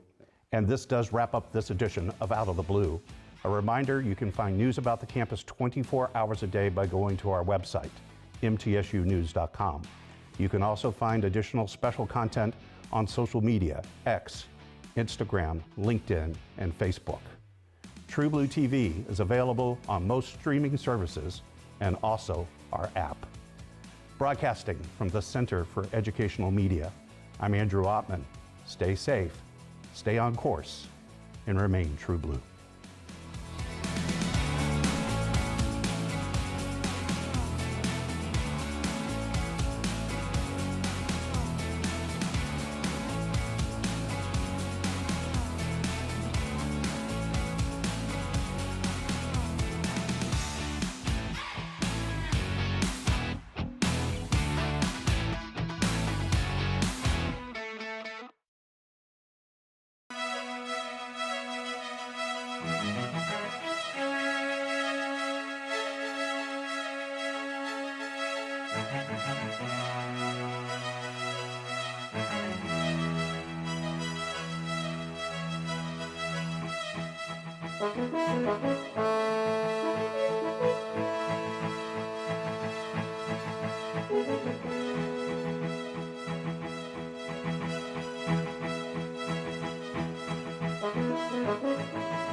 Won't you take me back to Tennessee? The award-winning Tennessee Wildcast is on the air with the latest info about hunting, fishing, boating, wildlife watching, and all things outdoors. This episode is brought to you by GSM Outdoors, whose vision is to preserve the sportsman's legacy, fuel innovation, and enable the next generation of outdoor enthusiasts. Think outside. That's where you'll find us. Now, make welcome your host, Jason Harmon. Hello, everybody, and welcome to this edition of Tennessee Wildcast. We're glad you're tuning in. Thanks for watching. Thanks for listening. We got a great show lined up for you today, and we got a full house here in Studio B in Nashville, Tennessee, and Mr. Matt Cameron is helping me co-host. How's it going, Matt? Man, this is the warmest I've been in 2 weeks, bro. It's like it's been single digits. Yep. And in this room here, we're all nice and cozy. So, man, I'm here. I'm ready. You got a cold joke for us?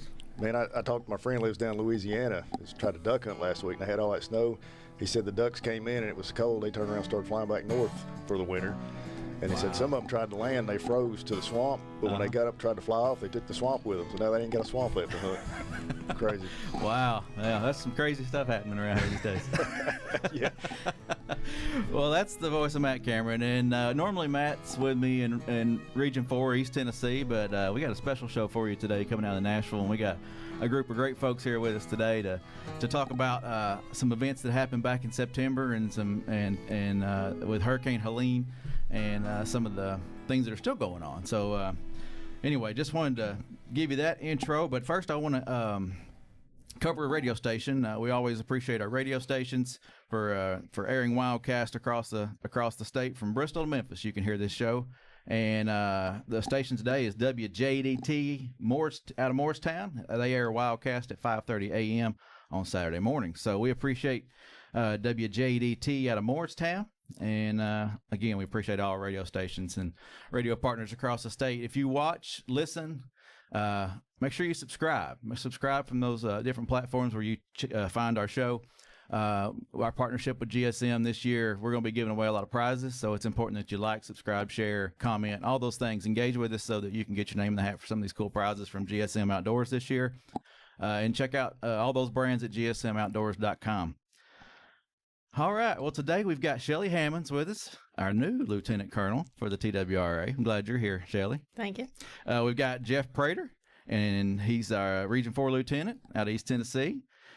Justin Pinkston, Wildlife Officer in East Tennessee, and then you've heard from Matt already, our Communications Coordinator and Officer out of East Tennessee. So we're happy to have you guys here with us today and excited to have this conversation and just reflect on some of the events back in September and just kind of get it firsthand from you all and share it with our Wildcast audience. But you all recognized at a commission meeting in Memphis with the Valor Award, all four of you, for your efforts in the rescues and things that happened during those events of Helene. So thank you for your service. Thank you for your sacrifice. Appreciate that very much. Yes, sir. Let's kick it off with Shelly. Shelly, you just recently took the promotion for Lieutenant Colonel. Yes. And you've had a lifelong career with the agency in many different aspects, different positions, and just share with the folks a little bit about your career and kind of how you got to where you are today, and then we'll dive into some more stories and things. Okay. Well, I started out in 1997 as a county officer in Rutherford County. And right here in Middle Tennessee. Yes. All right. Yep. And about a year after that, I was able to transfer back home. I'm from East Tennessee, and I was able to go to Cott County, where I spent the next 16 years as a county wildlife officer. I was blessed with a lot of good people to work with, a lot of good people that trained me. Mm-hmm. My old partner in Cott County, we were partners for, 12 years maybe. Yep. And give him a shout out. Scott Hollenbeck. Yeah, he is a legend. He is a legend. God blessed me with a lot of good people in my life to help raise me to where I am, I guess. Yeah. Give me things that I should never forget. And so then I promoted to the regional lieutenant position in Region 4. And in 2020, I was promoted to the major position, and then just recently Lieutenant Colonel. Very cool. Very cool. Are you the first female lieutenant colonel for the agency? Yes. Yeah. I think that's awesome. Working your way up, and it's very cool for you to achieve that position, and you're a great influence for the agency and all those people who work under you, and a great leader. So It's kind of you to say. yeah. Congratulations. I can remember back when I first started with the agency, looking back at some old Wildside footage. I believe you were out working some bear hunts and things like that. So we have to dig that footage out, Todd, and add that. By all means. But so that was, those were cool things to look back on and see you working out there. I didn't get to work beside you in many events, but, good work. Thank you. Thank you. I've had the time of my life. I can tell you that. She's got some other special certifications that you would think wouldn't play into being a wildlife officer, or much less a major or lieutenant colonel. But talk about the other certifications you got really quickly. Don't spend too much time on it. But I think that helped you get into coordinating a lot of our training and just helping us be more effective as wildlife officers and sometimes rescuers in the agency. Yeah. Sure. Yeah, I have a registered nursing license and also a paramedic license. So. And 2 master's degrees. Yes. And a wildlife. You're just going to pull it all out of it. But man, she's gassing her up, man. Yeah. She doesn't need that, but I just want y'all to know that she went above and beyond to get to where she's at. She didn't just do the status quo and get promoted. She's the real deal. Think a lot of her as a sister. Mm-hmm. We pick at each other quite a bit, and I'm usually on the other end of that. I'm just kidding. But at any rate, no, I grew up in Jefferson County. I hunted in Cott County quite a bit, in Rankin Bottoms. That's where I saw her for the first time. I'm like, wow, there's a girl game warden. It was the coolest thing, you know, back then. She never wrote me a ticket or anything either. So God bless her for that. No.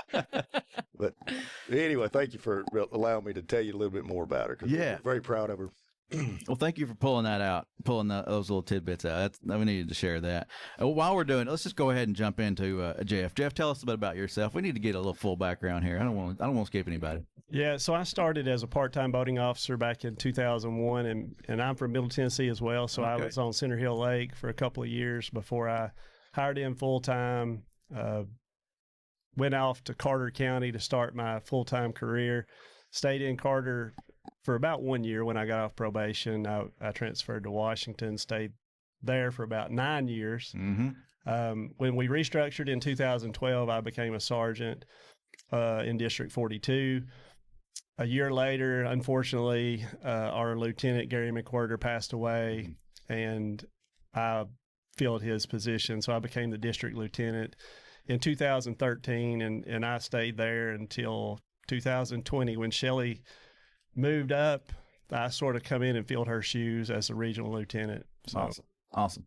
Well, thank you for your work and your dedication to the agency. Justin, tell us a bit about yourself, and then we'll jump into some of these stories and stuff. So I started in 2019, so I'm on my 6th year. I was hired to Jefferson County. I'm from East Tennessee in Greene County, so it's nice to get close to home, but not right back in home. Yeah.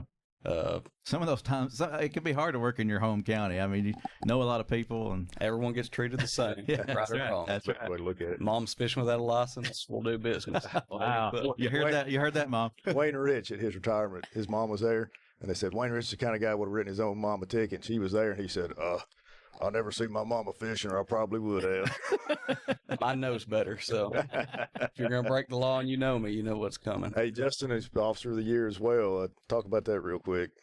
Last year I was selected as the 2023, well, I guess it was rewarded last year, the Secure Safari Officer of the Year. I'm extremely blessed to have that. Awesome. And fun fact, talking about Jeff used to be my lieutenant, made my first bait case with Jeff, turkey bait case. So yeah, pretty awesome. Unique connection there. Yeah.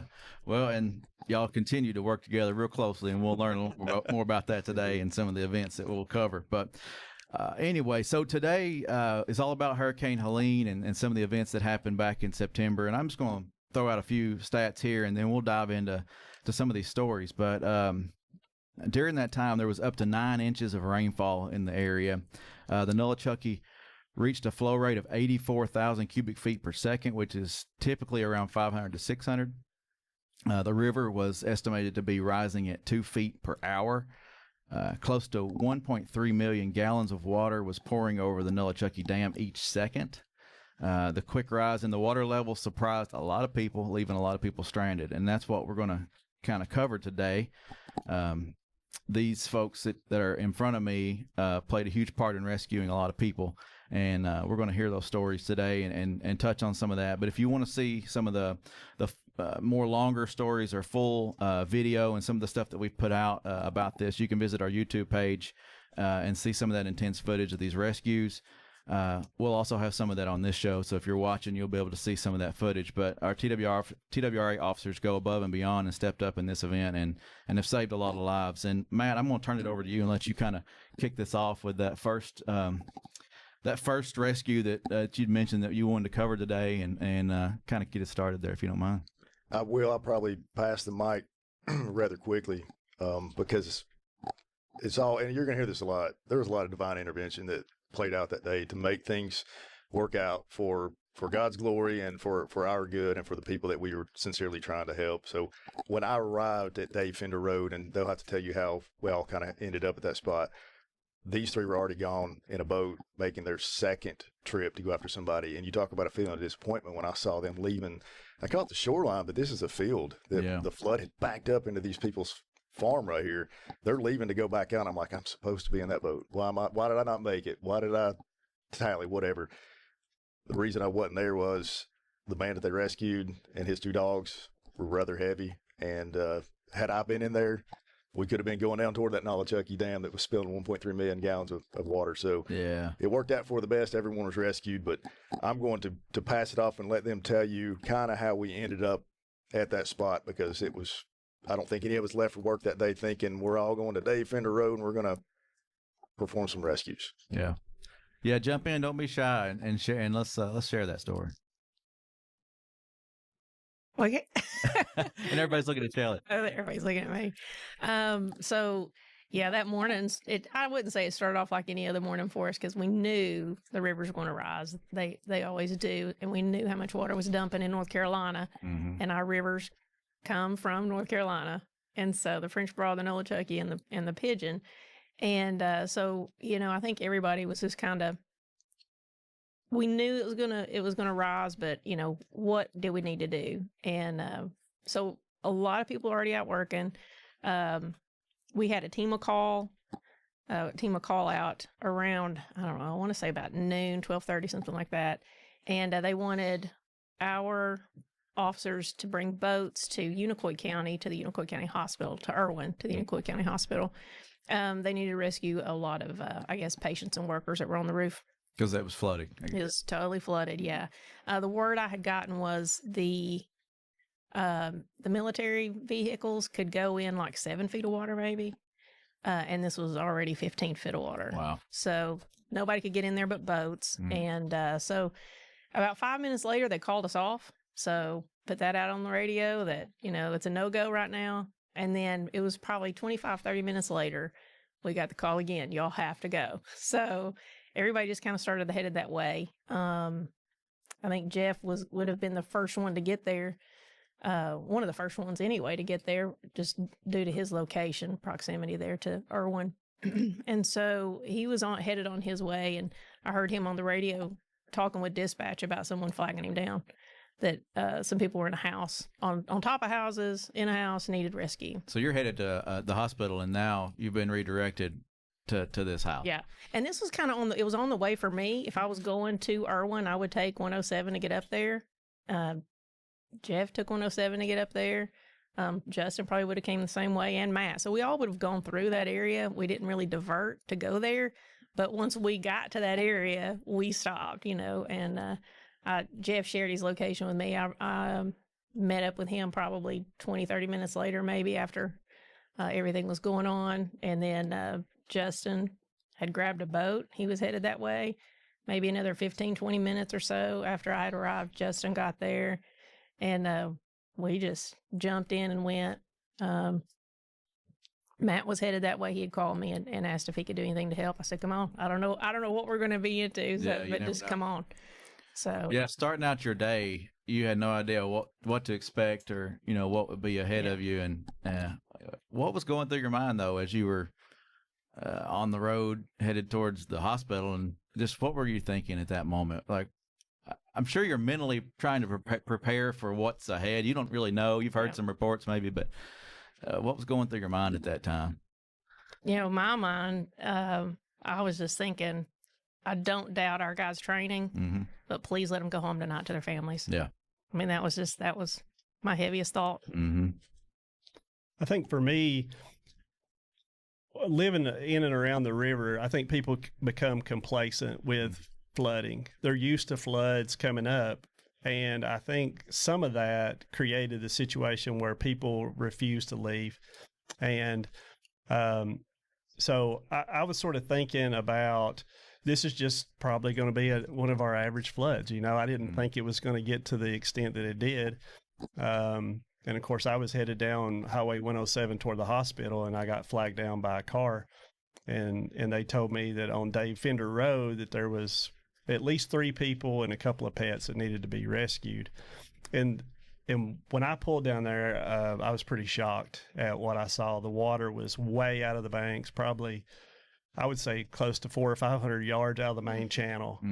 It had already taken some homes on that road. And the most frustrating part for me is that I was there to help and had no ability to help. So I'm there without a boat. I'm, of course, talking to, at the time, Major Hammonds, Lieutenant Colonel Hammonds now, keeping her in the loop. I ended up talking to Justin and saying, hey, can you get down here? We've got a live rescue that needs to go on. And so I was talking to the guy on the phone, and he tells me right off the bat, I've got almost no battery left. And he's telling me what's going on, where he's at, and I'm like, we're coming.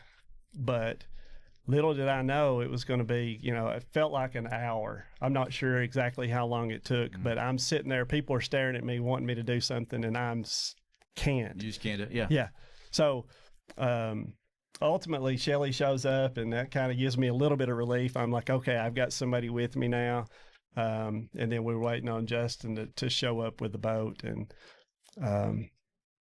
maybe. Yeah, I was coming from Jefferson County, and I'll give a shout out to my partner, my boating officer, Hunter Wisecarver. He covers Cherokee and Douglas. I was like, I'm going to grab our jet, because, I grew up in Greene County. We're used to floods. When it floods, it means we get to duck hunt. Like, we've never had a flood like this. So in my head, I'm thinking, normal flood, I'm going to grab the jet. And Hunter radioed, he was in Cocke County helping with the flood already. He's like, hey, grab the prop. And I didn't want to take the prop, our prop boat in Dandridge, in case they needed it. He's like, hey, take it. And man, divine intervention, Hunter saying that saved our life, because we would have died in the jet. That jet wouldn't have been able to operate in that water. So went and grabbed our 90 prop and went up the interstate, and I could hear Jeff and Shelly talking on the radio about what was going on. And I was family and friends were sending me pictures, and at a red light, I was able to look at my phone and see like the hospital picture. And I was like, ooh, it's a little bit different flood than what we're used to. It's halfway up the hospital, and it looks like something you'd see on CNN at night with a breaking alert. And I was like, this is pretty serious. So I heard Prater on the radio. When he called me, I was like, what do you need? Where am I going? Because I could tell it was worse. He's like, I need you to come Washington County 107. So I hopped off the interstate and headed that way. And I can't remember who. Someone said there was a house going down the river. And at this point, I could see the water backed up. It's 600 yards out of its banks. And I saw a 2-story house going down the river, not floating. I had to been doing 20, 25 mile an hour going down the river. And I'm like, all right, this is serious. And it really didn't fully set in until you get out there in a boat. But I trusted our training, and that I felt comfortable getting a boat out there in that water, but it was pretty swift. And mind you, like Jeff said, this is 400 or 500 yards away from the main stem of that river. Had this been right on the main part of that river, it would have been a death wish to have launched probably a boat of any kind, a raft, inflatable, whatever, much less a rigid hull boat like we were in.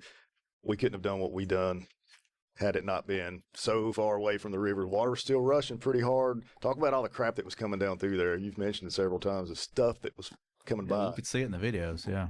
Yeah, just anything you can think of. It was picking up round bales. It was picking up garages, anything laying around, grills, anything.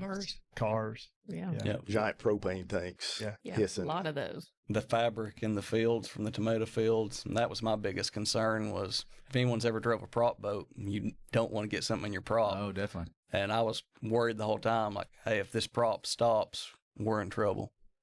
So take us to that point. The boat gets launched. Y'all are in it. You're going out, not for Brian yet, the man inside the house, but you had to divert because you thought you were going out for him. Is that right? Well, our intent was to go to Brian first. And when we got over there, Justin immediately noticed that I'll let you jump in there. So we went to Brian's house first, and we kind of had to go upstream first because there was a lot of debris in the water and come downstream. And then I had to drive past his house to come back upstream because if you turn too fast in that fast water, it's going to dump our boat. So I kind of come up to his house, and in the video you can see there's about a foot left of chain link fence. So I'm trying to navigate all that and not get stuck in something, get caught in a strainer. So Prater was talking to Brian on the phone, and I think he was in the attic with his dogs, and we was trying to get him out. And while they're working on that, Lieutenant Colonel was holding on to the house. Prater was talking to him on the phone, and there's a grandfather and his grandson on top of this block shed beside of us, and I'm starting to see the water come through the bricks. I'm talking like 5 feet up coming through. I'm like, hey, that shed's about to go down. Let's get them. Their life is in imminent danger. Like 60 more seconds, I don't think they're going to be there. Yeah. So we pushed off, grabbed them, and I was hoping in that time Brian could get out of the attic and be waiting on us. And thankfully, we was able to get them in the boat and get them back. Turned right back around, and at that point, Brian had made it back down. But in the 2-3 minutes it took us to get back, maybe 5 minutes, that water had rose to level with that chain link fence. So it went up 12 inches in 5 minutes. Wow. You couldn't barely see the chain link fence. And then I'm going to throw it back to Prater because I was just driving the boat at that moment. But we were having issues with the boat, and something I've not encountered. That water was so thick with silt that it was having trouble. The water pump wasn't cycling water. Right. Yeah. What us country boys call the motor ain't peeing. That's a bad thing. It's going to overheat. It wasn't peeing. Yeah. So I was constantly having to shut the boat off, rev it, and get all that silt out of the engine. So I was dealing with that the whole time. And while Major was holding on to a clothesline, I was keeping it like quarter, almost half throttle just to keep us in place of how fast the water was moving. And then well, that shows the experience kicking in. Our officers know how to operate their equipment and are ready for whatever may come their way. That's awesome. So you jump out and you're going after this guy, right? So as we approach the home, you can hear him beating on the door, and he's yelling, "I'm stuck, I'm trapped," something of that nature. And you can tell he's panicking. And of course, Shelly and I are in the front of the boat. And I look at her and I'm like, "Are you good with me going?" And just to sort of give you a little imagery here is around this home, the water's just rushing around, but like behind it, it was like a little eddy. Like the home was creating this calm water. So when I got in, I'm thinking, easy, right? I'm just going to walk over here to the door. I'm going to get him, and we're going to go back to the boat, and we'll go to the house. Yeah. Right? Well, it's not exactly the way that worked. As I got over to the doorway, just trying to see what was going on with him, I reached up to try to grab the door to get into the home, and the whole door frame and everything came out on top of me. And behind that was the couch and everything else in that room. So it's sort of, I'm trying to walk on water, and I'm not doing a very good job of it. And it sort of flushed me back maybe, I don't know, maybe 20 yards. And what I haven't really told a ton of people, except the people in this group here, is there was a piece of like wrought iron furniture that was in that room. Maybe I sort of think of it as something a plant would sit on. My bootlace got hung around that, and it was holding me and trying to drag me. So I'm sitting back trying to get my lace off that stool or end table, whatever you want to call it. Yeah, whatever it was. Yeah. and eventually I get it off. I make it back up to the door frame, and somehow in that time, Brian has got that door open and has made it down he's coming down the side out of the main flow of the water coming through the home. Let me back up to say, as soon as that door came out, the water was flowing hard through the home. And so he was kind of sidestepping that. And I asked for a life jacket, and I asked for a throw bag. So I threw him a life jacket. He just put it on. It was a horse collar. He put it on, didn't strap it or anything, just had something on. Right, yeah. Do what you can do, yeah. Yeah. So I threw him the throw bag, and he at this point is focused on the dogs. He's got a lab and an older beagle, gray-faced beagle. It would struggle to swim in that for sure. Sure. And as he come down through there, he tried to send the dog. The dog didn't want to come to me. So it swam down, turned around, went back. And so he sent it back. And when it come by me, I tried to grab it, and it made it by me. Wow. So I had to swim over and grab it. I took it over to the boat and threw it. Justin grabbed it and threw it in. And all the while, Shelly is hanging on for dear life. Right. So holding that boat in place. Don't minimize anything that she did. Yeah. She absolutely held us in place. I know Justin was bumping the motor, but at one point it died. Mm-hmm. So she was vital in this whole thing. Like one hand on the piece of pipe clothesline and one hand on the boat, like holding at times the entire boat. Yeah. To that house. So. Yeah. Like and we'll let you talk about that. It's on video. You can see it. So he comes down with the second dog, the older beagle, and it's got a collar and a leash, and he's kind of reaching out and said, do you have it? Do you have it? Well, I grabbed it. I couldn't reach the dog, so I grabbed it by the collar, and I thought, when it goes down, I'll just pull it to me. Well, it slipped right out of the collar, of course, and it goes under, and I just take off swimming. Takes me a little bit longer to catch up with that dog, but I get to the beagle, and I'm working my way back over to the boat. And at this point, Brian has made it to the doorway, and he's stuck. And I'll let you jump in again, Justin, here. Well, we're going to pause right there because we're going to run out of time, but we're going to do another show. This is some great information and stories, and we want to keep sharing this. And we're going to do a part 2 if you guys will stick around for a part 2. Absolutely. And we'll continue the story. Don't be checking your watch. We'll pick this story back up. I appreciate everybody tuning in and watching and listening today. Keep coming back for part 2 for this show, and we'll see you next time. Stay connected with TWRA by visiting our website at tnwildlife.org and follow us on Facebook, X, and Instagram. Join us as we celebrate 75 years of conservation in our great state. You can invest in Tennessee's wildlife future by purchasing a license at GoOutdoorsTennessee.com. That's GoOutdoorsTennessee.com.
Good evening and welcome to the Board of Mayor and Alderman meeting.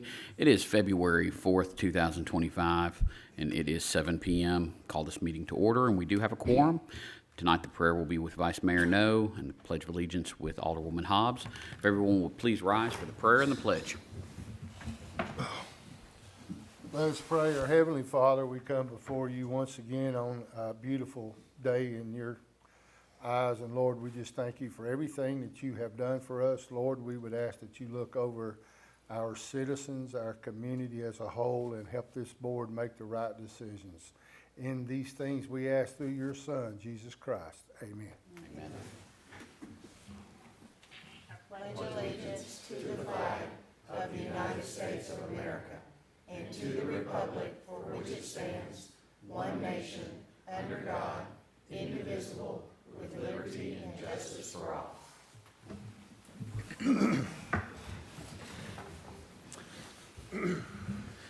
Thank you. First item we've got is to approve the minutes from the January 2nd workshop, the January 7th public hearing, and the January 7th regular meeting. Motion to approve. A motion to approve. Is there a second? Second. All in favor?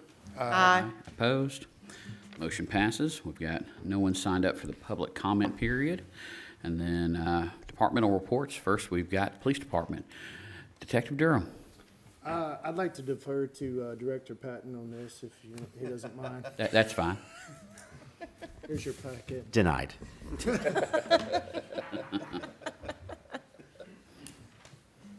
Boy, Andrew, you love that word. I do. I saw what was going on in the last meeting, so I figured I'd do a little something too. Thank you. You're welcome. Mayor, Vice Mayor, Alderman, I am the fill-in for the fill-in for the fill-in. That's what I came up with during this time. When I got asked to do this, Captain Call couldn't be here because he was sick, so I'm taking over for him. And luckily, I got to do the annual report too, not just monthly stats, so I'm doing real good tonight. As you can see in your packet, a few things I want to point out. We did a 3-year average, 24 versus a 3-year average on stuff. And towards the bottom, the 2024, on the bottom right-hand side is the 2024 versus the 2023 stats. I just want to point out mostly what I want to point out, some of the trends is the 2024 versus 2023. Our proactivity on the street is definitely increased. Drug offenses are up due to proactivity. Motor vehicle theft is down. Vehicle burglaries are down.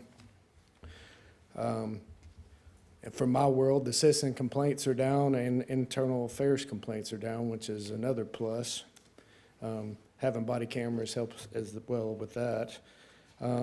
Arrests are up, general with adults, juveniles, drug arrests, DUI arrests, warrant arrests, and a lot of that's contributed to the officer proactivity and definitely going beyond just the traffic stop itself.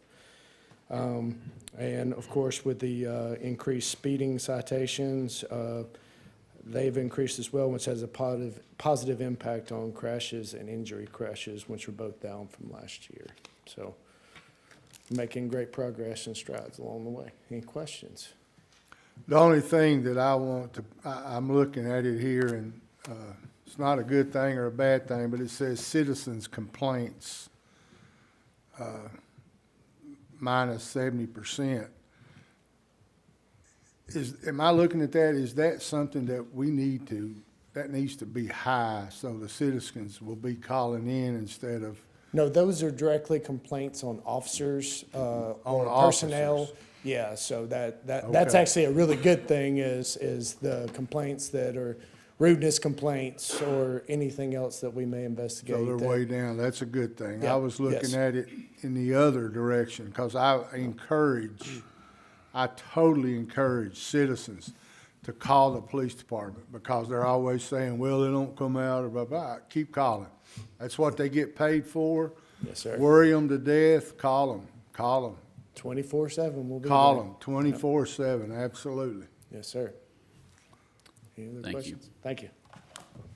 Next up, Fire Department, Deputy Chief Matthews.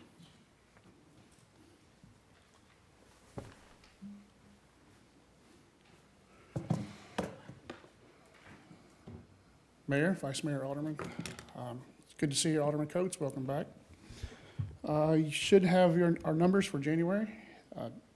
They look pretty much the same across the board as they usually do. We had a slight uptick. This is the third highest month for responses that we've had in a while. We've had a few last year that were up in the 340s, but slight uptick in medical calls, but everything else is as normal. Any questions on these? It's funny how they just kind of. It is. It's year after year after year. You can set your watch by some of these. At 3 o'clock, you're going to get a call. At 3:10, you're going to get a call. It seems like every year to year, there's only 3 or 4 difference, up or down. It's bizarre. Thank you, Nick. Thank you. Parks and Recreation Department, Mr. David McGowan.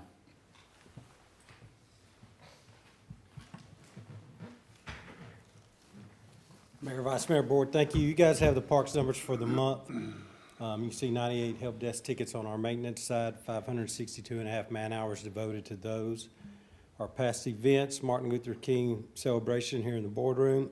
This past Saturday was our annual father-daughter dance at LaVergne Middle School. See our upcoming meetings, March 17th, Park and Rec Advisory Committee here in the boardroom at 5 p.m. We are actually going to branch out and start trying something new here. Our first attempt will be March the 7th at the multipurpose building. We're going to sponsor some community workshops. Our first one is build a bird feeder. Our staff is going to do that. We are going to supply everything needed for that. Pre-registration is required. We're going to cut that off at 25 people. That'll be our first one. We have 4 planned for this year. Our second one, we are partnering with Public Works, their mechanic team. They're going to come out and do like an auto maintenance type, just a hands-on, check oil, change tire, jump a battery. That's on planned for June the 6th. August the 1st, we're going to do a painting class. All of these will be held at the multipurpose building. All of them, there'll be no charge. And our last one scheduled is for November 7th. It will be a wreath making class. We're partnering with our library. Donna and Tammy will be spearheading that. Any questions? Not a question, but I will say Martin Luther King Day celebration, packed house, standing room only. Even with the newsboys canceling on us at the last minute, this place was absolutely packed. Yeah, it's a good turnout. It's probably the best turnout we've had. Yeah, you're exactly right. I'm glad that I was apprehensive to ask you about that stuff you just mentioned about the multi-purpose building. And I know we talked about it, Parks and Rec, and more people watch this meeting than they do Park and Rec. So for the folks at home that might be listening or going to watch it, what else is Andrew working on that we can hope to hear some good news about in the near future? I think we are going to try to partner with the local organization to bring youth soccer to LaVergne. It's an organization that's established, and we think they can just move their whole turnkey program over here. So hopefully within the next month or so, we'll have some more information on that. Excellent. Any other questions? Thank you, guys. The library, Ms. Donna Bebout.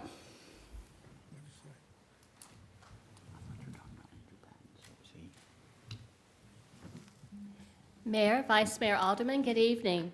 If you will see, we have numbers from December and January, and I'm really happy with the way January turned out.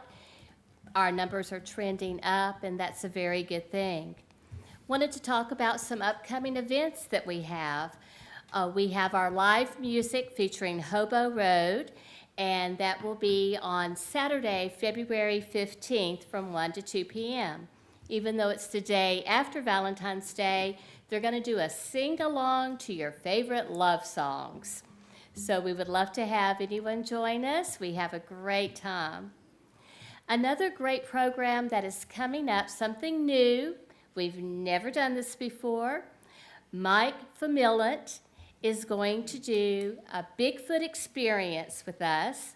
It's a Do You Believe Tour 25. It will be on March the 27th at 5 p.m.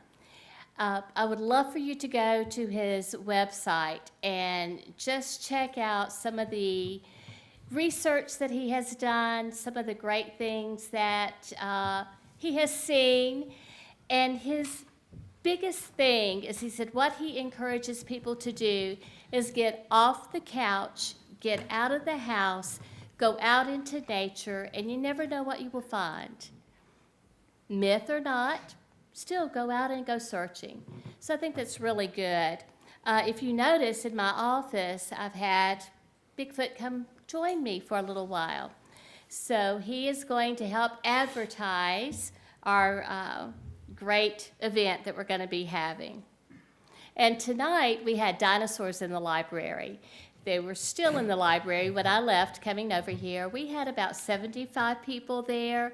It was 4 beautiful, realistic dinosaurs that scared a few children because the pterodactyl came down and swooped down and we had some screaming, but it was a lot of fun. On the second page, you'll see this is our February 2025 events that's going on and will continue to go on through the 24th. Pretty much the same things that we have going on, except we have the dinos. And our programs are beginning to be more well attended, and we're excited about that. Our story times on Wednesdays all together now. It's become a family story time. Last Wednesday, we had 27 children and 19 adults. It was fun. It was a lot of fun. And Books and Babies continues to be a very popular event. Do you have any questions tonight? I've got 2 questions, Ms. Donna. Okay. First, you mentioned you want everyone to visit Mike's website. Yes. For those watching at home, what's that website? Okay, I knew you would ask that. So, let me see if I can say it all together. In the shadow of the big red eye, dot something another. I will get that, and I'll have Jerry to put that on channel 3. It's up there, Donna, on the screen. It's on the screen. So Shadow There it of is. Red Eye. Yeah, okay, so shadowofredeye.com. I was adding more words there. So I was trying to make it hard. Yes, shadowofredeye.com. Really interesting articles on there and some great pictures. It's just going to be a fun night. And then I had someone ask me through social media, when it comes to ebooks, if they have requests for ebooks that doesn't show up on Libby, can they send that into you, or? We will order them.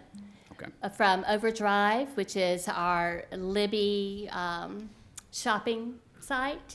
So yes, just fill out a request like you would for a book. And on the request, we have book, DVD, e-audio, e-book. Just check what it is, and then we will take care of that. Wonderful.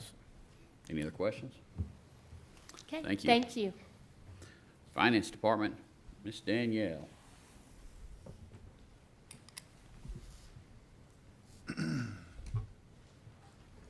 Good evening.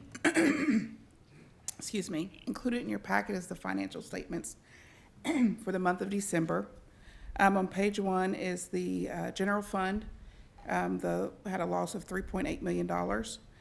Sales tax on the report is the same as last month. We did not receive the December sales tax check until December 31st, which is a Friday. So that did not hit until January. I think it's probably because of the mail with the holidays and all of that. That check was $1.5 million. So if that had been reflected in December, that would have been a $288,000 increase over the previous year. Also, that would have been reflected in the general fund, and so the loss would not have been $3.8 million, it would have been $2.3 million.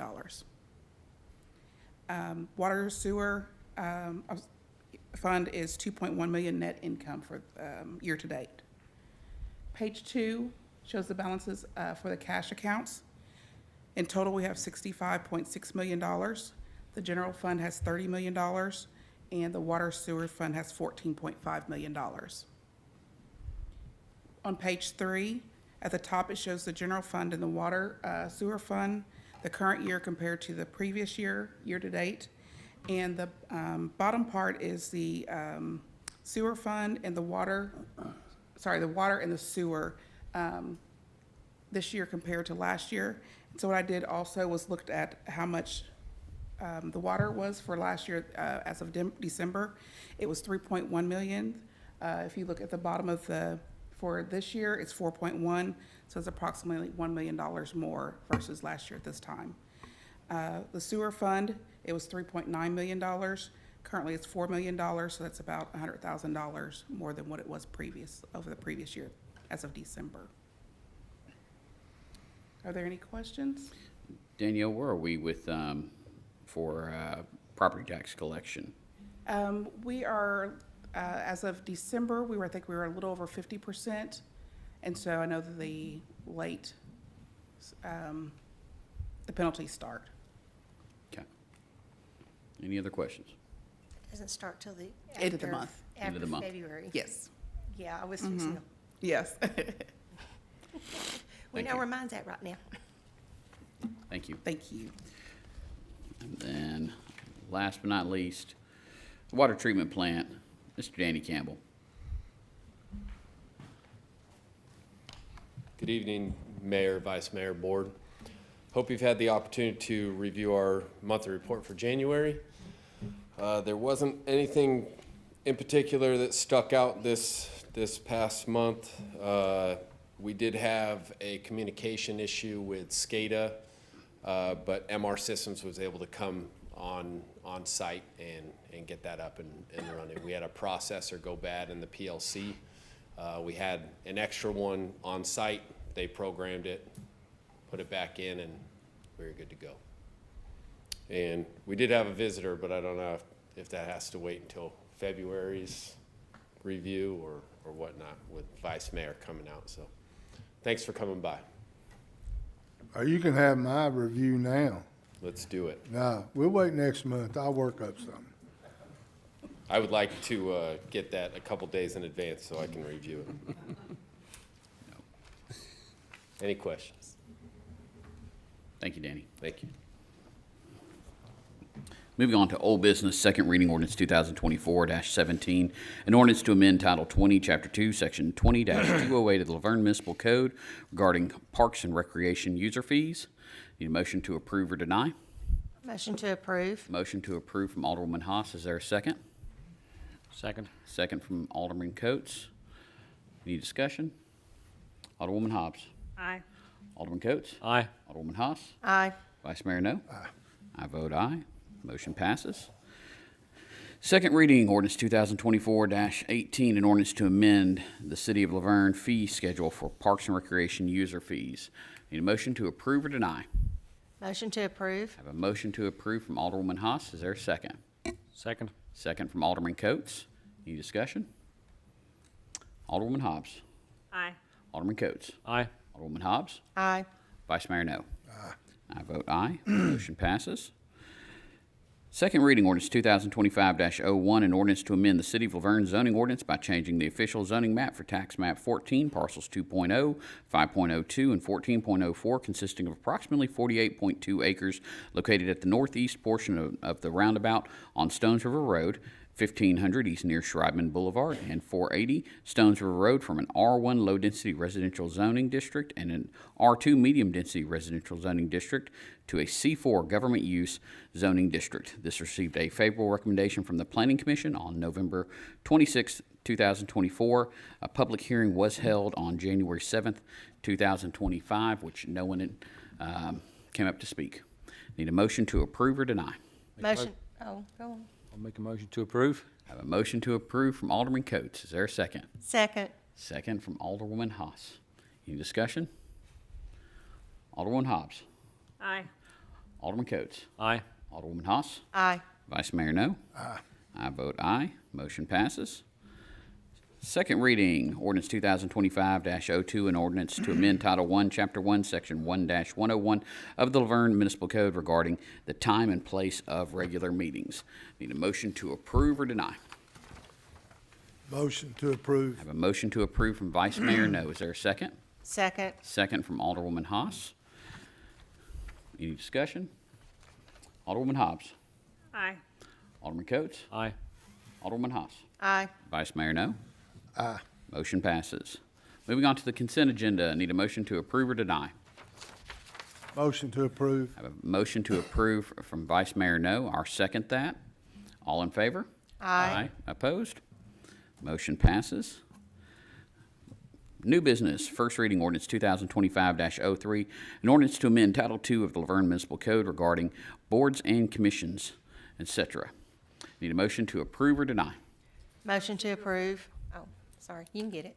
I have two motions to approve from Alderwoman Hobbs and Haas. Is there a second? I'll second. Second from Alderman Coates. Any discussion? Alderwoman Hobbs. Aye. Alderman Coates. Aye. Alderman Haas. Aye. Vice Mayor No. Aye. I vote aye. First reading passes. First reading ordinance 2025-04, an ordinance to amend Title I, Chapter 1, Section 1-103 of the LaVergne Municipal Code regarding the public comment period. Need a motion to approve or deny? Motion to approve. I have a motion to approve from Alderwoman Hobbs. I will second it. Any discussion? Alderwoman Hobbs. Aye. Alderman Coates. Aye. Alderwoman Haas. Aye. Vice Mayor No. Aye. I vote aye. Motion passes. First reading ordinance 2025-05, an ordinance to amend the fiscal year 2024-2025 drug fund budget. I'll make a motion to approve. Is there a second? Second. Second from Alderwoman Haas. Any discussion? Alderwoman Hobbs. Aye. Alderman Coates. Aye. Alderwoman Haas. Aye. Vice Mayor No. Aye. And I vote aye. Resolution 2025-01, a resolution to amend the employee handbook. I'll make a motion to approve. Is there a second? Second. Second from Vice Mayor No. Any discussion? Alderwoman Hobbs. Aye. Alderman Coates. Aye. Alderwoman Haas. Aye. Vice Mayor No. Aye. And I vote aye. Motion passes. Resolution 2025-02, a resolution of the City of LaVergne Board of Mayor and Aldermen to declare property owned by the city to be surplus to the city's needs and directing disposal of the same. Need a motion to approve or deny? Motion to approve. Have a motion to approve from Vice Mayor No. Is there a second? Second. Second from Alderwoman Haas. Any discussion? Alderwoman Hobbs. Aye. Alderman Coates. Aye. Alderwoman Haas. Aye. Vice Mayor No. Aye. And resolution passes. Moving on to board and committee members, we've got the Board of Zoning Appeals. We've got one term that expired on the 31st of January, and that person would like to remain on the board. No other applicants. So I will appoint Charlie Jones back to the Board of Zoning Appeals. All in favor? Aye. Aye. Opposed? Motion passes. Next, we've got the Construction Board of Adjustment Appeals. We have got two terms that expired on the 31st of January, and we have not received any other applications. Both of them would like to remain on there. I'll make a motion to reappoint Lance Lee and Tammy Russell to that committee. Is there a second? Second. Second from Alderwoman Haas. All in favor? Aye. Opposed? That motion passes. And then for boards and committees, last but not least, we've got the Parks and Recreation Advisory Committee. We've got two terms that expired 31st of January. We've got one applicant, which is Giles Perry. So I will appoint him back to the Parks and Recreation Advisory Committee. All in favor? Aye. Opposed? That passes. Moving on to first reading ordinance 2025-06, an ordinance to amend the City of LaVergne fee schedule regarding impact fees. I'll make a motion to approve. Is there a second? Second. Second from Alderman Coates. Any discussion? Alderwoman Hobbs. No. Alderman Coates. Aye. Alderwoman Haas. Aye. Vice Mayor No. Aye. I vote aye. Motion passes. Number 16, motion to approve a non-binding letter of intent concerning the proposed purchase and sale of property located at 5175 Murfreesboro Road from Guernsey Holdings, ZRC Propco LLC. I'll make a motion to approve. Is there a second? Second. Second from Alderman Coates. Any discussion? No, for discussion. I just want the folks watching at home to understand exactly what is going on, because there's going to be rumors and there's going to be questions, and it's just going to happen. So the city spoke with the appraiser about this property, and the appraiser told the city that, I don't know, can I mention who it was, or should I not? That's up to you. Okay, so Kyle Brown spoke with them, and, After you called him out. well, no, he said it was okay. I wasn't going to say nothing until he said it was okay. So Mr. Brown talked with the appraiser, and the appraiser told Mr. Brown that it's going to cost a minimum of $3,500 to get a reappraisal. The probability of this property being worth any more is very slim to none. And the company that's wanted to buy it, Zaxby's, has already committed an LOI. So, in my opinion, I'm afraid that if we wait, instead of getting $1,050,000, if we wait and get $1,054,000, we spent $3,500 on an appraisal, plus they may back out. I know that's a crapshoot, but it is what it is. But just want to let the citizens know that we are not selling this property for millions of dollars under appraised value. So that's kind of what's going on with that. And as Mr. Broker talked to me about it, it's kind of a part of a puzzle that needs to be put together, because the people that are looking at the property behind it, they want to see this road frontage, and this will complete the puzzle, if you will, to finish this off. And that way, like I said, I just don't want people coming at us going, the city's selling property and they're selling it for millions less and things like that, because that's how things get distorted and divide the city. So I just kind of wanted to give a little rundown about that. Any other discussion? Do want to say we are selling it for appraised value. Right. With that, Alderwoman Hobbs. No. Alderman Coates. Aye. Alderwoman Haas. Aye. Vice Mayor No. Aye. I vote aye. Motion passes. Moving on to mayor and alderman comments. Alderwoman Hobbs. Just want to thank the Parks and Recs Department. My family had a fantastic time at the father-daughter dance. As always, you guys put on great events for the city, and we just really appreciate your hard work. So, thank you. Alderman Coates. It's good to see a lot of activity down Murfreesboro Road on the retail side, and more to come. Alderwoman Haas. Thanks to Parks and Rec for the last two events, the Martin Luther King Jr. event and the daddy-daughter dance. Had a lot of fun and learned a lot. So thank you very much, and happy Valentine's Day. Vice Mayor No. I got nothing.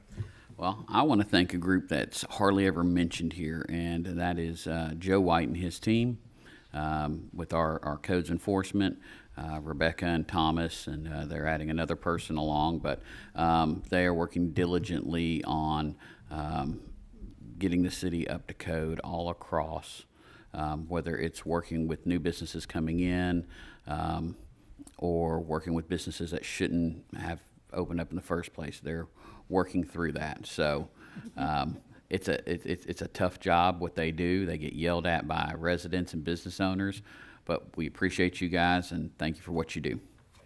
With that, I call the meeting adjourned.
I'd like to call the meeting to order and welcome everyone to the LaVergne Planning Commission meeting, January 28th, 2025 at 6 p.m. We do have a quorum. First item of business is to approve the meeting minutes from November 26th, 2024 regular meeting and January 14th, 2025 meeting. So moved. Second. Motion and a second. All in favor say aye. Aye. All opposed? Motion passes. We do not have any public comments this evening. For item number 3, I will be turning it over to the city attorney, Ms. Driver. Thank you. Happy to open the floor to any nominations for a chairman for this next year. Nominate Earl Garvin. Second. Mr. Garvin, do you accept? Yes, ma'am. All right. All in favor? Aye. Aye. Any opposed? Congratulations, Mr. Garvin. Thank you, ma'am. Would you like for me to take over? Yes, please. For item number 4, a motion to nominate and elect a vice chairman for a one-year term. Motion to nominate Jason Cole as vice chairman. I have a motion for Mayor Cole. We have a second. All in favor say aye. Aye. All opposed? Motion passes. Item number 5, motion to nominate and elect a secretary for a one-year term. Nominate Alderman Coates. We have a motion for Alderman Coates. I will second that. All in favor say aye. Aye. Aye. All opposed? Motion passes. On to business. Item number 6, recommendation to the Board of Mayor and Aldermen for subdivision acceptance, Carruthers Crossing, Phase 2. Property located off Carruthers Road, requested by SEC Inc., a PDR, Planned Density Residential Zoning District. Mr. Logan. Thanks, and real quick, before we get started, I know we had the elections tonight, so I want to make an announcement about the training this Saturday morning at 8 a.m. So it'll be from 8 to 12 for all Planning Commission and Board of Zoning Appeal members. And we'll provide lunch, and it's at 5175 Murfreesboro Road, which is our office. So if you have any questions, just please get with me or Jake. Thanks. Thank you, sir. So the next item is recommendation to the board for subdivision acceptance at Carruthers Crossing. And this is Phase 2 of Carruthers Crossing. So moving on to the photos of the site, you can see there on the screen some of the existing homes that are currently there at Carruthers Crossing. There's another photo, homes, and then this shows some of the common area as well. And then this is the plat. Phase 2 is 132 lots, and it appears that there are no staff comments remaining on this item. Is that right, Mr. Lyon? That's correct. So that completes the report. Thanks. Thank you, sir. With any comments from the board? Just to confirm, everything's been taken care of? Everything has been taken care of, yes, sir. I will make a motion to send a favorable recommendation to the Board of Mayor and Aldermen. We have a motion for a favorable recommendation. Do I have a second? Second. We have a second. All in favor say aye. Aye. Aye. All opposed? Motion passes. Item number 7. Final plat, Sandhill Villas, 7 residential lots on 0.87 acres requested by Brian McCain. Property located on Sandhill Road, tax map 14, parcel 48, R3 High Density Residential Zoning District, property owned by Sandhill Partners LLC. Mr. Logan. So this is a request for final plat approval at Sandhill Villas. And Mr. Brian McCain is requesting this tonight on behalf of his client. This plat is approximately 0.87 acres. So it's not too large. You can see it there outlined in blue in the middle of the screen. This is on the north side of Sand Hill Road, and it's just east of the four-way stop there at Sand Hill Road and Dick Buchanan Street. Let me go a little bit closer view here again. It's 0.87 acres, and it does have existing townhomes really on all sides except across the road. So there's a lot of townhome development in this area already. And the zoning, this green color designates R3, which is high-density residential, which of course allows townhomes and apartments. And these are some site photos. Again, the rooftops in the distance are the existing neighboring townhomes. There's one more photo. So now on the screen is the plat, so you can see the arrangement of these 7 lots. And there is a common driveway, so there's more or less 2 ingress-egress locations, and then the private drive that'll go across the front of each of these lots. And don't.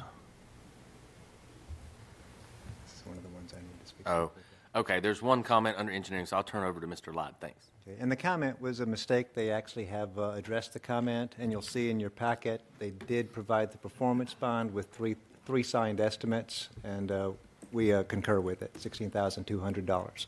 Perfect, thank you. Any questions or comments from the board? If none, we'll entertain a motion. Motion to approve. We have a motion to approve. Do we have a second? I'll second. We have a second. All in favor say aye. Aye. All opposed? Motion passes.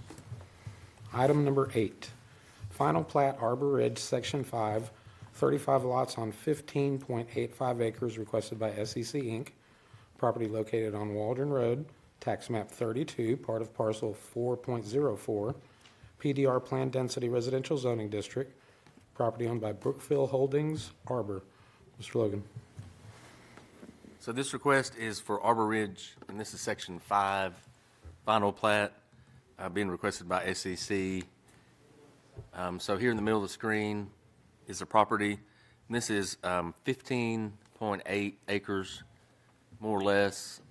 This is Waldron Road that it fronts, and then this roof here, the white roof, is Rock Springs Elementary School at the Lake Road intersection.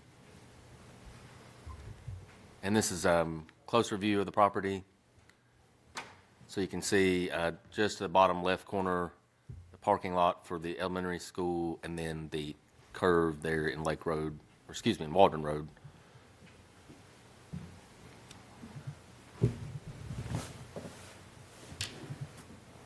And this zoning is planned density residential. And then, of course, this development is single family as well as some commercial parcels that will develop later, but the PDR has different uses in it. And here's some site photos from the last week or so. And some more earth moving and grading going on. And then this is the retaining wall. Just to the top here, you can see the guardrail on Waldron Road. So this retaining wall is next to Waldron Road.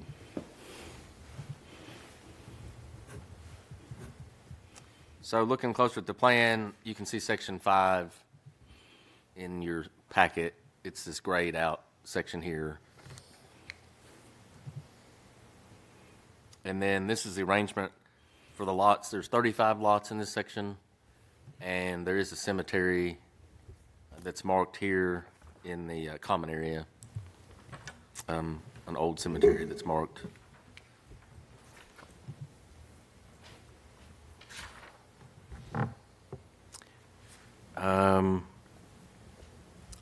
Let's see, I think I've covered most of the details. They are showing sidewalks, correct width on all streets, and there's no planning comments remaining, and I believe all the others are taken care of.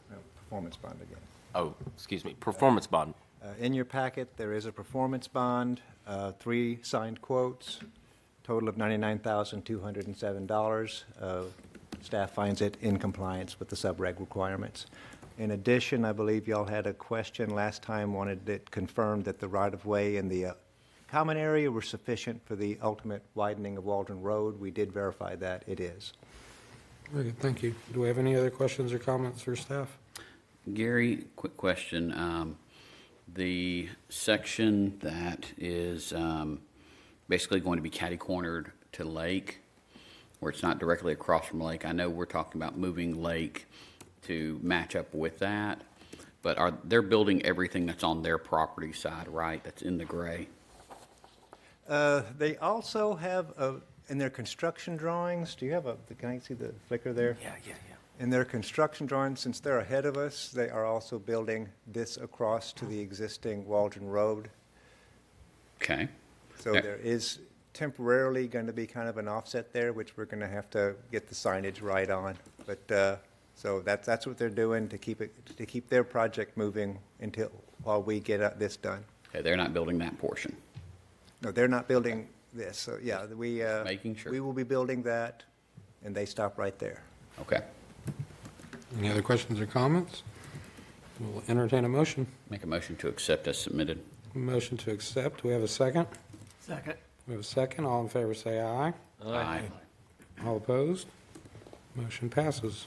Item number 9, final plat Arbor Ridge, Section 10, 102 lots on 16.32 acres requested by SEC Inc.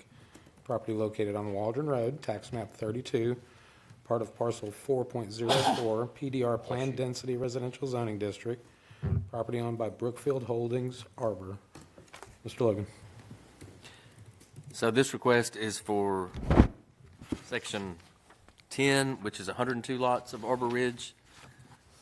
This is final plat approval request, and you can see on the screen, so this phase or section will be a little bit deeper in the property. It's east of the last agenda item. And this section is 16.3 acres, and they are planning on 102 lots in this area. There's a closer view of the property. So these homes that are showing up here are actually in Smyrna, so this line is the boundary between LaVergne and Smyrna. You can see that again when you zoom out. And again, zoning is PDR, planned density residential.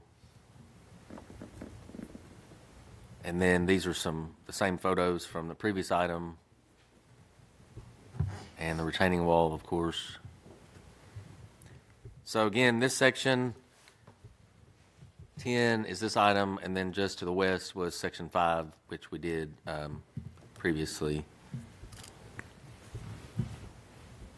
And this slide will show the layout of the lots. There is also cemetery here shown, an older cemetery in this section in common area I. And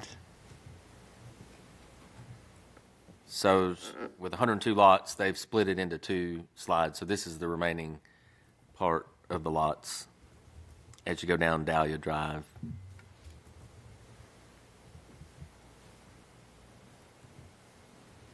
And I'll turn it over to Mr. Light. Thanks. Okay, again, in the packet, you'll find the performance bond estimate, 3 signed quotes. Total opinion of probable cost, $193,278. Staff considers it in compliance with the subregs. Thank you, sir. Do we have any questions or comments on this item? I do. On the 3-letter credits, we only show 2 in the packet. Barlow. Unless I'm missing something. Volunteer. Barlow. And Volunteer Park Paving. Well, that, sir, is my fault. They did submit 3. You just confirm the 3rd one was signed? Yes, sir. I've learned, Mr. Coates. I've learned. Thank you. Satisfactory, sir? Yes, sir. With that, I'll make a motion to approve as submitted. We have a motion to approve. Do we have a second? Second. We have a second. All in favor say aye. Aye. All opposed? Motion passes. Item number 10, final plat Mission Hills, Section 1, 15 lots on 3.69 acres requested by SEC Inc. Property located on Waldron Road, tax map 29, parcel 22.02, R3 High Density Residential Zoning District. Property owned by Meritage Homes of Tennessee, Inc. Mr. Logan. So this is the request for Mission Hills, Section 1, final plat. and you can see the property there on the screen. And this is also south of I-24 on the east side of Waldron Road. And you can see the top there, Charter Place, and some of those industrial properties closer to the interstate come into view. So then a closer look at this phase, and this is Waldron running north and south on the left side of the image. This property is owned R3, which is high-density residential. So there, again, with this project, there is a mixture of housing types proposed that are allowed in R3. So here's some early photos from the grading that went on the site. It's a very wooded site, lots of trees. And then here's one of the main access point there from Waldron Road. So this is a small section. It's only 15 lots. It's 3.7 acres. And a new street will be constructed called Vanguard Drive. And it looks like all these lots are on the south side of Vanguard. And there's no staff comments except for Mr. Lyde, so I'll turn it over to him. Thanks. Okay, once again, we took a look at the Waldron Road widening. The right-of-way line is moving maybe a foot, so it's fine. We have this open area. There's our slope easement is going to come down into here and out, so there's plenty of room in there to take care of the present design of Waldron Road widening. The performance bond in your packet. I double-checked this one right now. There are indeed 3 quotes. They are signed, and the estimated probable cost, $75,689. Staff considers this complete and in compliance. Thank you, sir. Do we have any questions or comments? With none, we will entertain a motion. Motion to approve. We have a motion to approve. Second. We have a second. All in favor say aye. Aye. All opposed? Motion passes. Item number 11, site plan 483 Dick Buchanan Street, resurfacing an existing site of 4.14 acres requested by Kimley Horn. Property located at 483 Dick Buchanan Street, tax map 14, parcel 67, I-1 Light Industrial Zoning District, property owned by Jardian IOS. Mr. Logan. This is a site plan request at 483 Dick Buchanan Street. And you can see there on the screen the property outlined in blue. This is just north of the Carter Lumber and the Messner trailer storage sites, which are on the opposite side of the road, but it's in that vicinity. This property is owned I-1, which is light industrial. And with this site plan, they are requesting to make improvements to the existing parking areas and driveways located at this site, and this site is 4.14 acres. So there's the existing building in the distance, and there's a closer picture here of it. The access for this site is from a private driveway that gives access both to 43 and other properties just to the west.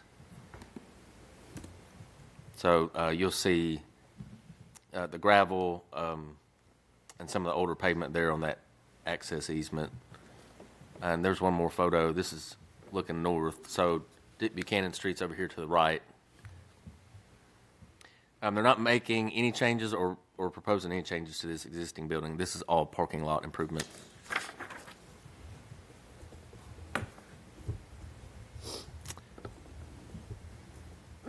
So you can see there on the plan,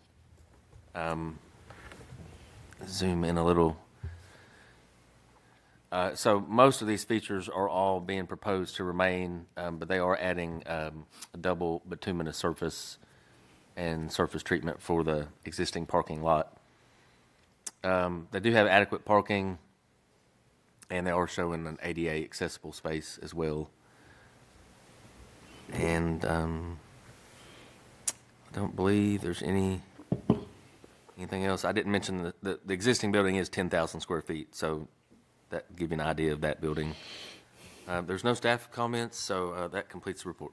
Thank you. Do we have any questions or comments on this item? I just one for the staff. We obviously blacktop in a large service area. We're satisfied with the drainage, with the calculation as far as where the water's going to go to? They submitted drainage calculations to us, and although it's not technically required, the way we interpret our stormwater management ordinance, they have worked with us and are putting some water quality treatment down there in the, up here. And so it'll be very similar to the 400 Sand Hill project, where we got some benefit there just from working with the developer. Thank you. Any other questions or comments? Entertain a motion. Make a motion to accept as submitted. Motion to accept. We have a second? Second.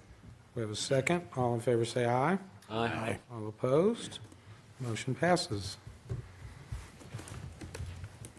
Item number 12, site plan, Trinidad Benham Corporation parking lot improvements to existing lot consisting of 17.63 acres, requested by Barge Design Solutions, property located at 140 and 148 International Boulevard, tax map 17, parcel 2, I-2 Heavy Industrial Zoning District, property owned by Trinidad Benham Corporation. Mr. Logan. Thanks. So this is a request for parking lot improvements as well, site plan approval. This lot is the Trinidad Benham property located at the end of International Boulevard, and it's 17.63 acres.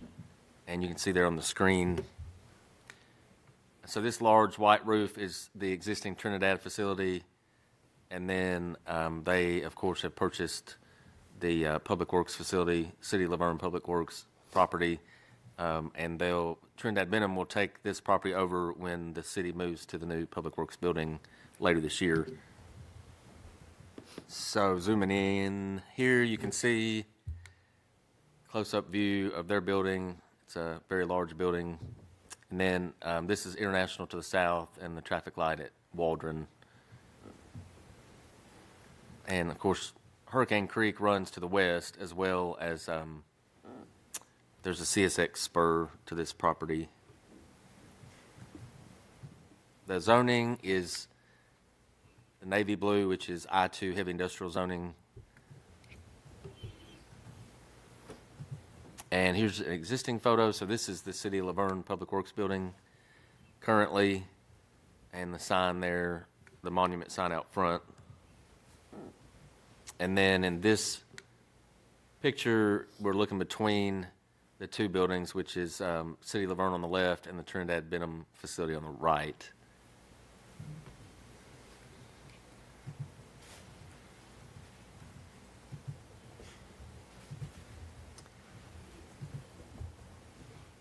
So they are proposing, again, parking lot improvements, including resurfacing the current property that's been the city's property. So they'll be resurfacing that and installing other improvements, including fencing, wheel stops, and they will be installing recycled asphalt or pavement, including on this key, the recycled asphalt is in the green area, and then the heavy-duty asphalt is the darker gray, which is the bulk of the remaining part of the site, and then the blue is just the existing Public Works building. And this one, again, they're not making any changes to any buildings or structures. The parking is adequate. They're providing at least 15 where 13 are required.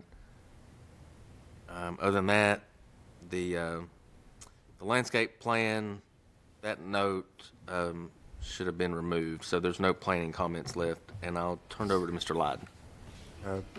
There's no engineering comments, I don't believe. Yes. Correct, yeah. Okay. Thank you, sir. Do we have any questions or comments? I make a motion to accept as submitted.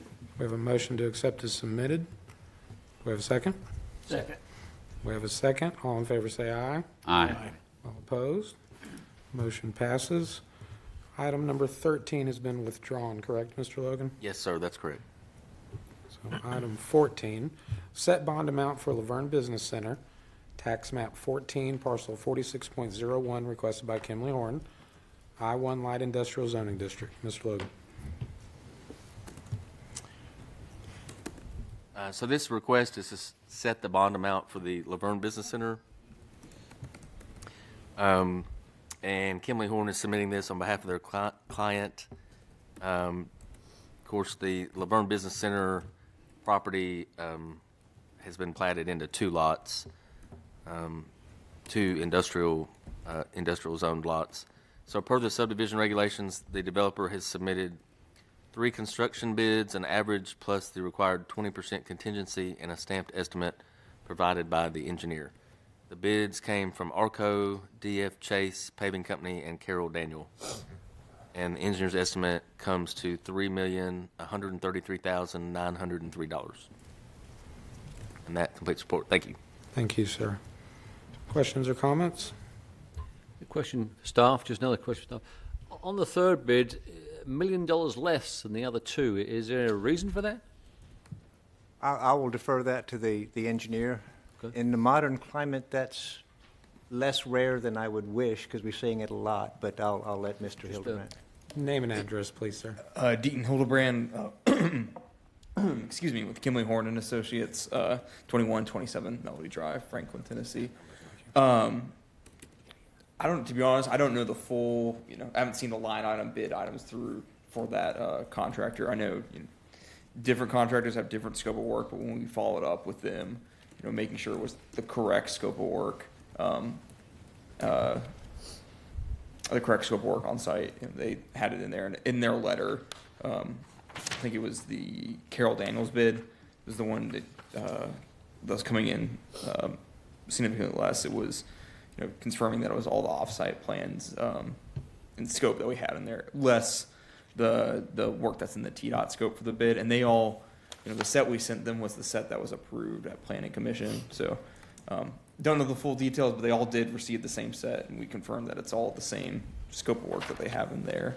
I haven't seen the full bids for the site package too, so I don't know if there's different things they're considering in there. Staff, is satisfied with the total number, the aggregate number?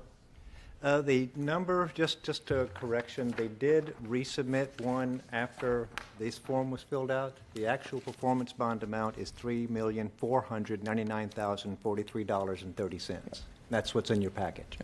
And the delta on that, I think I mentioned at the workshop, was we included the cost of the traffic signal in that revised number. There was some back and forth with staff and TDOT, because technically the signal's on TDOT's road, but TDOT is saying that it's a city project, but the work we're doing in the lanes in Murfreesboro Road is a TDOT project, so that's what that is. It went up to add the traffic signal, but the bids did not change in there. So we have a broken calculator. The Carroll Daniel bid, I'm looking at 7.5, 250, that's $1 million, another $1.2 million, that's 2.2. I'm at about 2.7 million on that bid. Okay. I'm just looking at the cover sheet, yeah. I mean, Give me a second. Let me go through. It's just the old broken calculator. We forgot a line item or 2. Well, that's one of the reasons why we get 3 bids. Yeah. Give me a second. I'm at about 2.7, just quick math.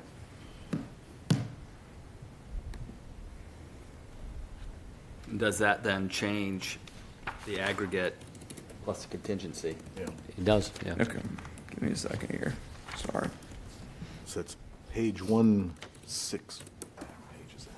That's our packet, 167. 2.69.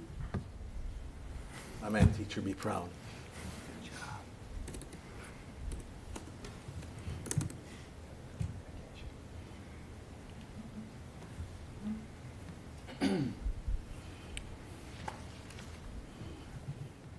I'm getting around 1.9 on the Carroll Daniel bid. Let me make sure, because I'm including the traffic signal, which is about $250K, the off-site improvements that says City of LaVergne on one page 6, and so that's about 594 or 594. The off-site improvements, the one below that, 564, and then the utilities, which is the 521 around there, and then so when throwing that in, that gets me right around to that number in there. So you're not including the first one, the The offsite first one, improvements that's, from. oh, sorry, that's for the TDOT work on Murfreesboro Road. We have to bond that separately with TDOT. All right. So we post a bond for that with TDOT directly. Okay. And we talked with them about that. They're going to get us all the information Yep. on that bond with TDOT, so we'll have it in our files Yeah, also. TDOT has a little bit different of a bonding system, in their different requirements from the city. So that's why we asked them to break it up, and that's why the traffic signal, our original assumption was that was going to be bonded with TDOT. We got that additional information, so it's basically using the Carol Daniels page, for instance, it's everything less that first item is city scope of work for the offsite improvements. That makes sense then. Gary, so what's the total that you've got? $3,499,043.30. Okay. I'm going to make a motion to set the bond amount at $3,499,043.30. Second. We have a motion as stated with a second. All in favor say aye. Aye. All opposed? Motion passes. Thank you, sir. Thank you. Item number 15, discussion parking ratios in the zoning ordinance. That's me, and I'm prepared this time. So everyone got some information that Bo sent out. Essentially, this was sent over and looked at with our economic development department, where we're doing mixed use developments. And so one of the things that was looked at was the parking requirements. And so for multifamily, the city of LaVergne requires 3 spaces per unit. Nolensville is 2 stalls per unit townhouse, 1 per apartment. Smyrna is 2 stalls per unit. Spring Hill, 2 stalls per unit. And then 1 visitor space for every 8 dwellings. Gallatin, 1 bedroom is 1.5, 2 bedrooms is 2 spaces. Mount Juliet, 1.5 for 1 bedroom, 2 for 2 bedrooms. Murfreesboro, 1 per bedroom. Brentwood, 2 per residential. And then Lebanon, 1 space per dwelling unit. So we're higher on average, I would say, about 1 space. Everyone's about 1 to 2, 1.5 to 2, whereas we're at 3. And so what I'd like for the board to consider is just to get us on the same playing field as our surrounding community. This way, we would have more space that doesn't have to be asphalt, whether it can be freed up for retail, whether it can be freed up for green space, versus more asphalt. So, thoughts, ideas from anybody? I suppose my comment is presently in our ordinance we have 2 sets.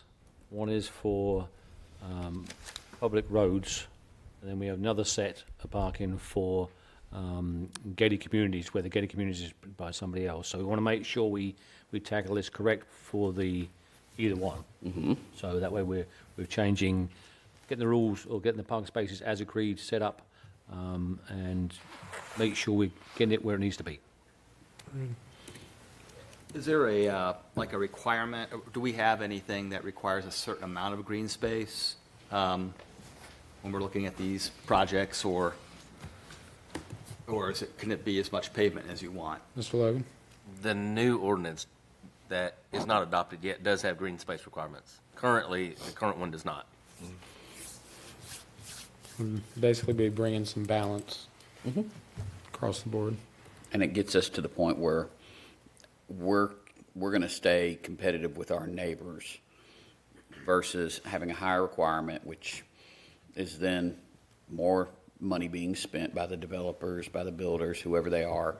And I'm not so much concerned necessarily about them spending the money, but as far as our community is more asphalt and parking what we want compared to what we've got surrounding us. So we plan on having something for workshop? Well, I wanted to get everyone's feedback first and then kind of go from there. All right. Just in my head, I'm looking at 1 bedroom, 1.5 spots, 2 bedroom, 2 spots. And I do like that stipulation, and 3 bedrooms, probably 2 spots. I do like the stipulation about per 8 units, you have a guest or visitor. You know, whatever that number is, I'm feeling 8's probably a good number. Out of 8 families, you know, somebody's got a visitor, you know, every night. So that's- I like that visitor caveat. But I'm in 1.5 for 1, 2 for 2 or 3, and then 1 per 8 visitors. I mean, 1 visitor spot per 8 units. I like that caveat. And we're not going to hit that 3 number. 3 number is too high right now. I agree. And I'd rather look at more trees than pavement. Agreed. Would the expectation be more greenery versus the parking spots, or is it going to be greenery or these other ideas? It could be greenery, it could be, like with mixed use, it could be more retail, it could be a plethora. It would not lock them into being asphalt parking. Yeah. Because my only concern is street parking. So if we have the caveat of every so many units we have a visitor, then okay, cool, fine. But I think if it just goes to 1, 1.5, 2 per, unit, then I think you're gonna run into that, which will be almost counterintuitive. So I think if it's, hey, no, it's greenery, okay, fine. But if it's greenery or this, then where does that stretch what can go there? Well, if you think about it like this, let's say you've got a 150 acre or 100 acre development, because 100 acre is, we still have a few lots that are right near that. And if it comes in as a mixed use, where you can have residential and commercial, then that would be one where you could free up another out parcel, or depending on the size, another strip mall, or it just depends on how big the development it is. Because we're getting more mixed use. IDB is working on that. Economic development's getting that left and right, and that's kind of where the market is going right now. So it's trying to find a balance so that we're not locked into just asphalt. So to some extent, it'd be case-by-case basis then, yes? Yeah, we would still get a site plan. Okay. They would be locked into whatever design we have for a number of parking spots. And then with any excess land, that comes in on the site plan, and we determine that. We determine how it, looks, feels, if something needs to be moved. Gotcha. If they need a lift in their car park. So any of that. Okay. Comment? I like the 1 parking space per bedroom. And then I guess maybe if we don't have that many 3-bedroom develop units here, do we? Or we just do 2 per 3-bedroom and 2 for 2? A lot of the ones I've been running into is 1 and 2. Graham, the ones you've talked to, have they said how they are yet? It's going to be mixed. I mean, 1, 2, and 3, but predominantly they're pushing more 1 and 2 units than the other 3s. The 3s don't sell so well, if that makes sense. Yeah. I was going to say, this may not be appropriate for this conversation, but my one concern with the green space is that currently there's no regulation to prevent cars from parking on green space. If you drive through residential development, Lake Forest in particular, there's cars parked all over the place, very unsightly. I actually focused, not knowing what exactly this topic was covering, I went and focused on the residential requirements, and I think there's some opportunity, and that may be revisited at the subdivision regulations if we revisit that in the future. But I'm concerned that we're going to have residential townhomes with these parking spaces, and then you may have trucks and cars and that parking on the green space because they don't have enough space where they're at. So I want to voice that. Typically, from what we've been seeing, they have HOAs because of the open space, and the HOAs can limit that or restrict it. They can fine people. With the single-family homes, I think we did a pretty good job in the zoning ordinance, the one that's going to come up for vote for this year, to increase driveway capacity, and garage accessibility for those that opt for garages, to try to prevent that, prevent from future parking on the grass. Of course, we can't go back and change the sins of the past, but we spent a good couple months on that part, just working on the way it would work with the sidewalks and the driveway and how many cars you could fit in there. And I do see encroachment. We did a good job a few years ago of clearing out vehicles that are parking on sidewalks, that pedestrians could use. I'm starting to see that again. I could bring that forward. I can make a phone call on the codes or whatever. But I just think I definitely feel like it's something we need to look at and to see, because I don't think it looks sightly for our city. And that's where I stand on it. I personally agree across the board and would like to see something on paper so we can try and move forward. Okay. I'll work with Mr. Brown on something for a workshop. Any other questions or comments on this item? And our final item, bonds and letters of credit update. Ms. Williams. Good evening, Commissioners. You should have the bond list in front of you. It is current and up to date.